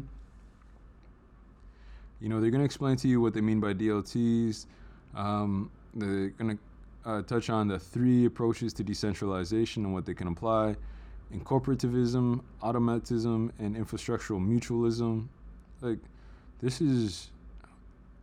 reading through this is what you want to do if you're new to market, because the perspective that it's going to provide you on the European landscape of the Internet of Things and DLT for good will help you recognize some of the places where you're going to want to put some of your money later on as far as these projects are concerned, because some of them are listed. This is where I'm really interested in, is 10 diverse projects under a closer lens and a possible combined reading that kind of covers all these aspects here, from funding models to lessons learned and future scenarios, technical architectures. But remember, Polkadot right now is trading for what? Roughly what, $53 Canadian? I don't know what that is, like 45 USD. They touch on Alice. When Alice popped, like, it sold. And when it just soared, like, I had some buyer's remorse. Like, it's the kind of remorse you have as a buyer when you didn't buy any. Like, tears, man. I should have got me some Alice. Anywho, origin trails on here, and Holochain. So let's see what we got for Holochain. We pull it up. I believe there's about 10 instances that will refer us to Holochain. I also have my own version, so allow me to minimize this guy. I'll minimize this guy because I already got this guy lined up. I told you I was already reading this. So we're just going to touch on wherever we see Holochain. We're going to go look, we're going to go do dirt, and we're going to do the work. So for the projects listed, 4.2.6, again, you're going to want to get used to learning how to read some of this stuff, like medical journals. I don't know if you've ever, I'm a carpenter by trade, so knowing building codes, subsections, articles, clauses, subclauses, like, that's second nature to me now. Like, I've been up on this stuff. Anyways, let's see what we get for more Holochain talk. And again, I'm not giving you everything out of this because this would be another hour and you'd hate my guts. But protocols as Holochain, let's backtrack and just see what they're covering. So here they're talking about another approach on organizational experimentation with DLTs, focusing less on automation and more on autonomy and self-determination. DAOs tend to exist on DLTs where automation occurs by enforcement through their execution across a single ledger. Other DLT protocols enable actors in peer-to-peer networks to retain their own cryptographic ledgers rather than the network being determined by a single blockchain ledger. Blockchains take a data-centric approach. We've been here before, we've discussed that. For example, with Bitcoin, every node of a network maintains the same state of the network. The consensus is protected by a lot of work, which makes it possible to think of Bitcoin as one global database. Now, For example, protocols as Holochain can use what is called an agent-centric approach, focused on the digital autonomy of actors engaging with one another. Luck 2018, Brock AL 2017. So, which has me thinking Arthur was part of this. Each actor maintains their own history and their own tamper-proof chain of cryptographic hashes storing the actor's history. This personal ledger is controlled by the actor themselves through their private cryptographic keys. Nevertheless, there is not a major practical implementation of organizations using this kind of protocol so far, as these DLT networks are to a large extent still being built out on. In addition, they also face some of the same issues as DAO platforms in terms of wider adoption being significantly new ways of approaching and describing organizations. So this is why, like, I'm interested in learning how to develop. Like, it's not only the value of it, but the fact that there's the opportunity in it. And then once market adoption like becomes mainstay, you're already on pace to, like, you know, take some of that pie. So I encourage you, if you don't know how to code or program, take some of your earnings and put that towards that, because it'll be one of the best decisions you ever made. Now here we are just talking about a number. This is the list of, I believe, 131 companies. So this is the summarizing of their database. So if you're here now, I would look at these coins and then try to find out what coins can be purchased and where I can obtain them, because a lot of them are serving a useful purpose. And again, you're so early into the market that I don't think you realize like how much opportunity there is for you once you do your research and gain an understanding of what's publicly listed versus what's about to publicly list. You know what I mean? Like, different people do ICOs in different ways. Not every ICO that you see is going to be like, oh, closed to the public. Like for me, I'm disgusted when I see certain ICOs and they only want to deal with, you know, high-end investors. So a guy that, you know, like me, you know, why is my $2,500 not the same as like a Winklevoss's $2,500? I don't like that, so to speak. You know what I mean? Like, here he can buy in whatever he wants for $1, and then all of a sudden you launch at $40 a stock. Again, I'm not, you know, going out one of the Winklevosses, but I'm just pointing out like rich name and how basically like people like you and I get left out of market. That's not inclusive. I like to go where opportunities are inclusive. So if I go to your website and it says, yo, you can buy this coin and I can hold it in a wallet, I'm gonna do that. I want to be there early, but I don't want to be left out. And I don't like how certain things are behind closed doors, when right now the whole purpose of a lot of, you know, these opportunities in the crypto sphere is participation and inclusion. So here you're going to see the name of the company, the country, the sector in which they operate, the application or utility of what they do, and then the corresponding website. So there's 131 opportunities for you to figure out what to do with your money. And if this doesn't give you a bit of hope, so to speak, then I don't know what to say. But this is, you know, like, we don't have anything like this in Canada. I don't think there's anything like this in the US. That's shameful. We literally have to wait till Europe is done ironing whatever they iron out. And I don't have that kind of patience. I'm going to look to Europe. I'm going to study Europe. I'm going to look to Gibraltar. I'm going to study Gibraltar. And then what I learn from there, I'm going to apply here before they take another 5 years to realize it. But what I've realized with Canada and the US, it's not that they can't move at the same speed as Europe, but you have to understand the people that are going to have these conversations have an infinite amount of more wealth, and they're going to want to be able to do that before that. So before the space gets regulated in a way where we have access to certain markets, they already have the bank accounts in certain markets, and they don't mind leaving the average guy like you and me out of the equation. So I'm not waiting for regulatory oversight to permit me to have access. I'm already gaining access to major markets and opportunities that I'm not supposed to have. Why? Because I don't want to wait for someone else to get rich, for me to be like, oh, I could have got rich.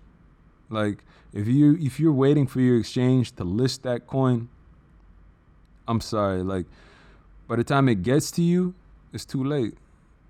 Now you're just sort of shoring up somebody else's position and waiting for someone else to enter market. I don't move like that. I want to be early to the party.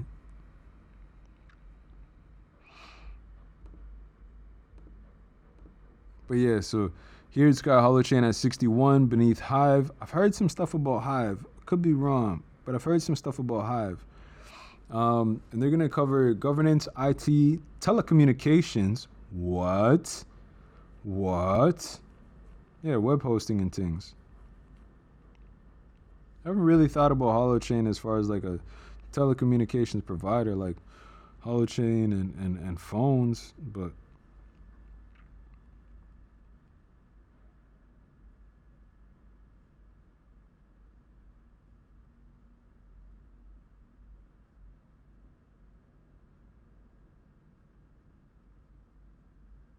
I think that's mostly going to have to do with, as far as like web hosting goes, because I don't see a whole lot popping up. I do see someone with a relatively similar name.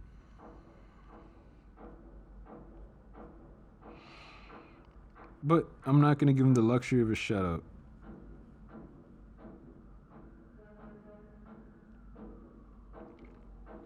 Don't mind that. There's a condo being built like everywhere.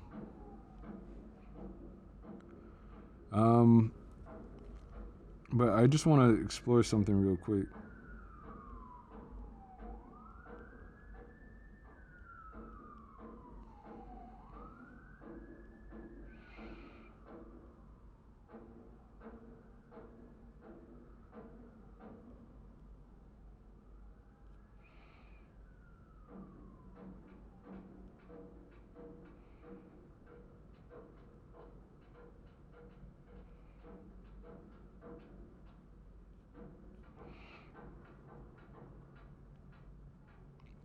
And by the way, Holochain has been covered quite a few times by the NASDAQ.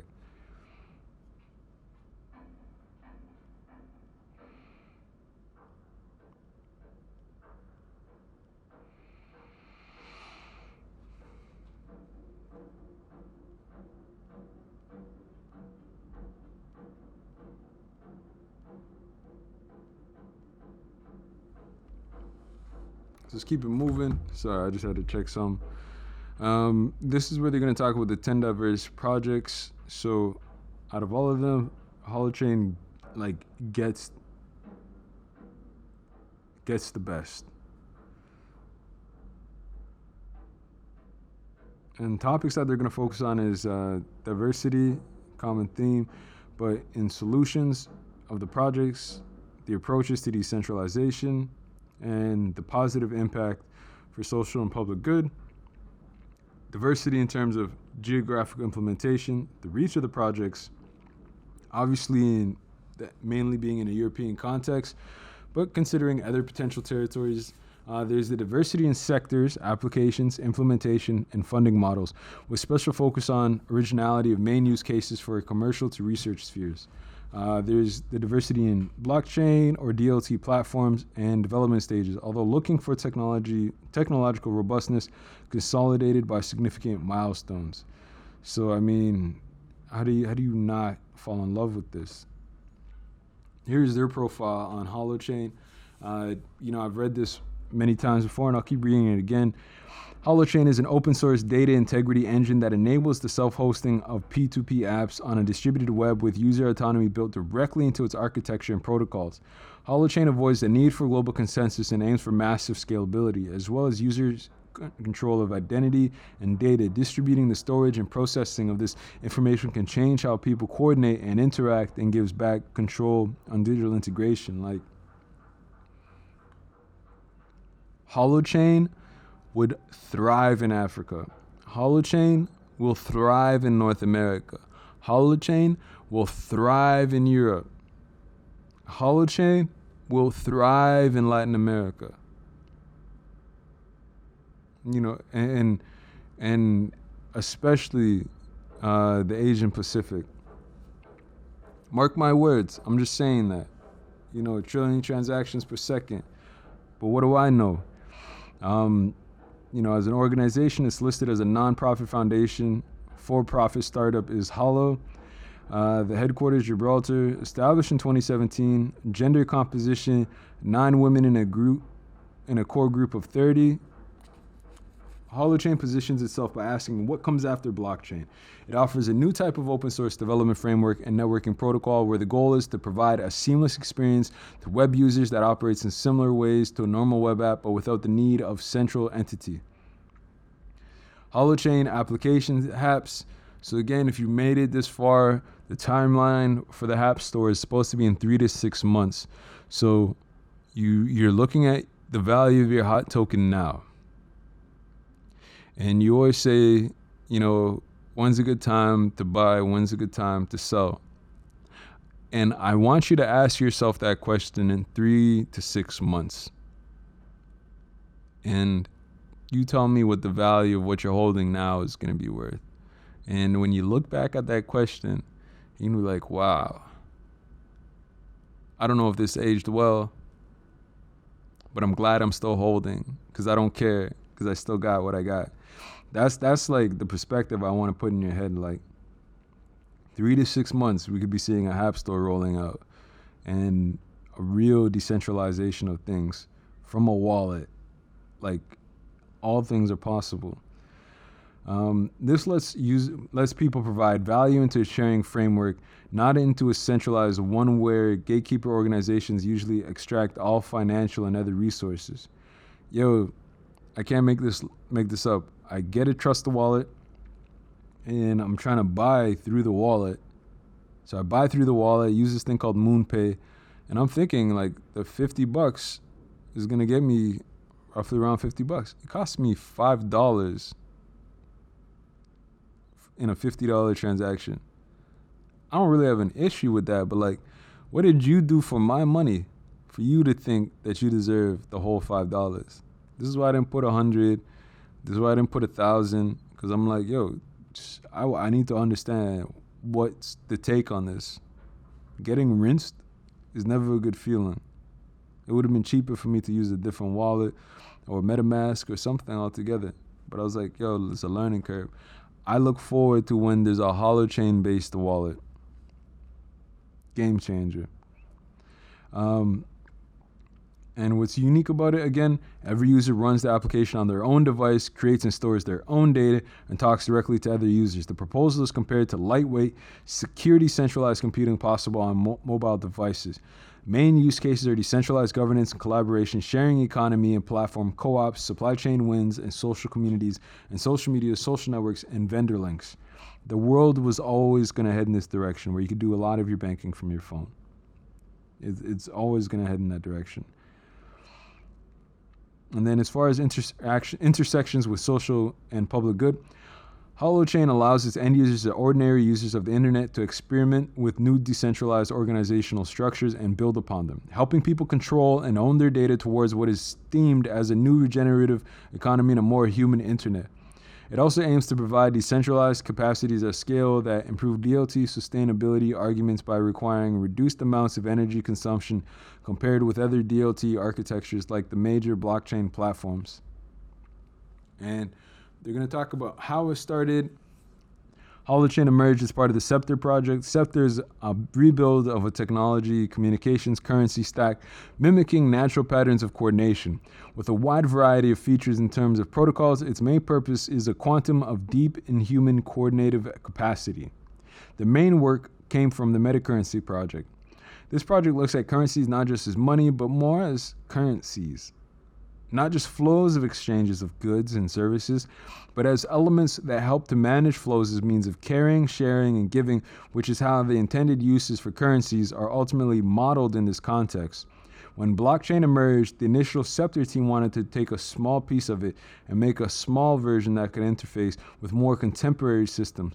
An internal group met regularly to discuss developing their ideas from concept to implementation and create the shift from a visionary project to a more practical one. They named it Holochain to compete with blockchain and show a viable model for scaling that blockchain was not suited to accomplish in their view. They've got their funding models and their governance structures. And then as well, technical configurations. There is no single Holochain DLT. Every Holochain application has its own P2P encrypted network, and these cover the spectrum from public and permissionless DLT to private and permission depending on the rules of the application. The Holochain has an open source approach, while Holo hosting contains elements that are not open source. So, they're going in deep here. But again, we've covered most of this throughout the video. I just want you to have the ability to know where this is, to access it, and to see the value in it, and as well to introduce yourself to some other projects. Again, this is just gonna take us through things.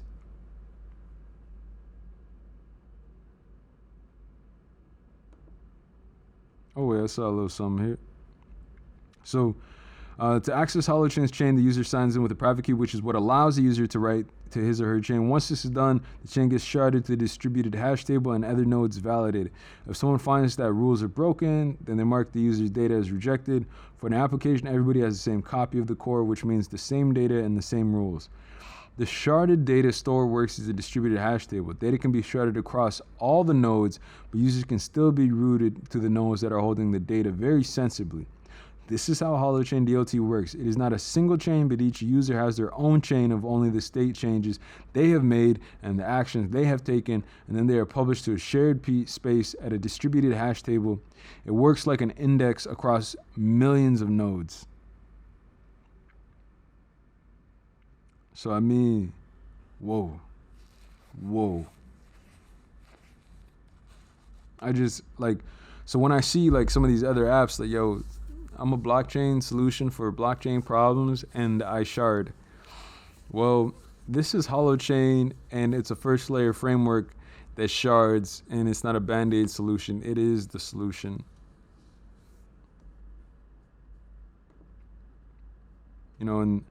And that's more or less where I wanted to finish off with. Again, that's about it for today. I don't got anything left in the tank. Again, I'll post everything and I'll try to timestamp these so it's of value to you. But that's literally I don't know what else to really put this onto. You know what I mean? This has been BigBlackCrypto, and I hope y'all have a great day. Thank you kindly.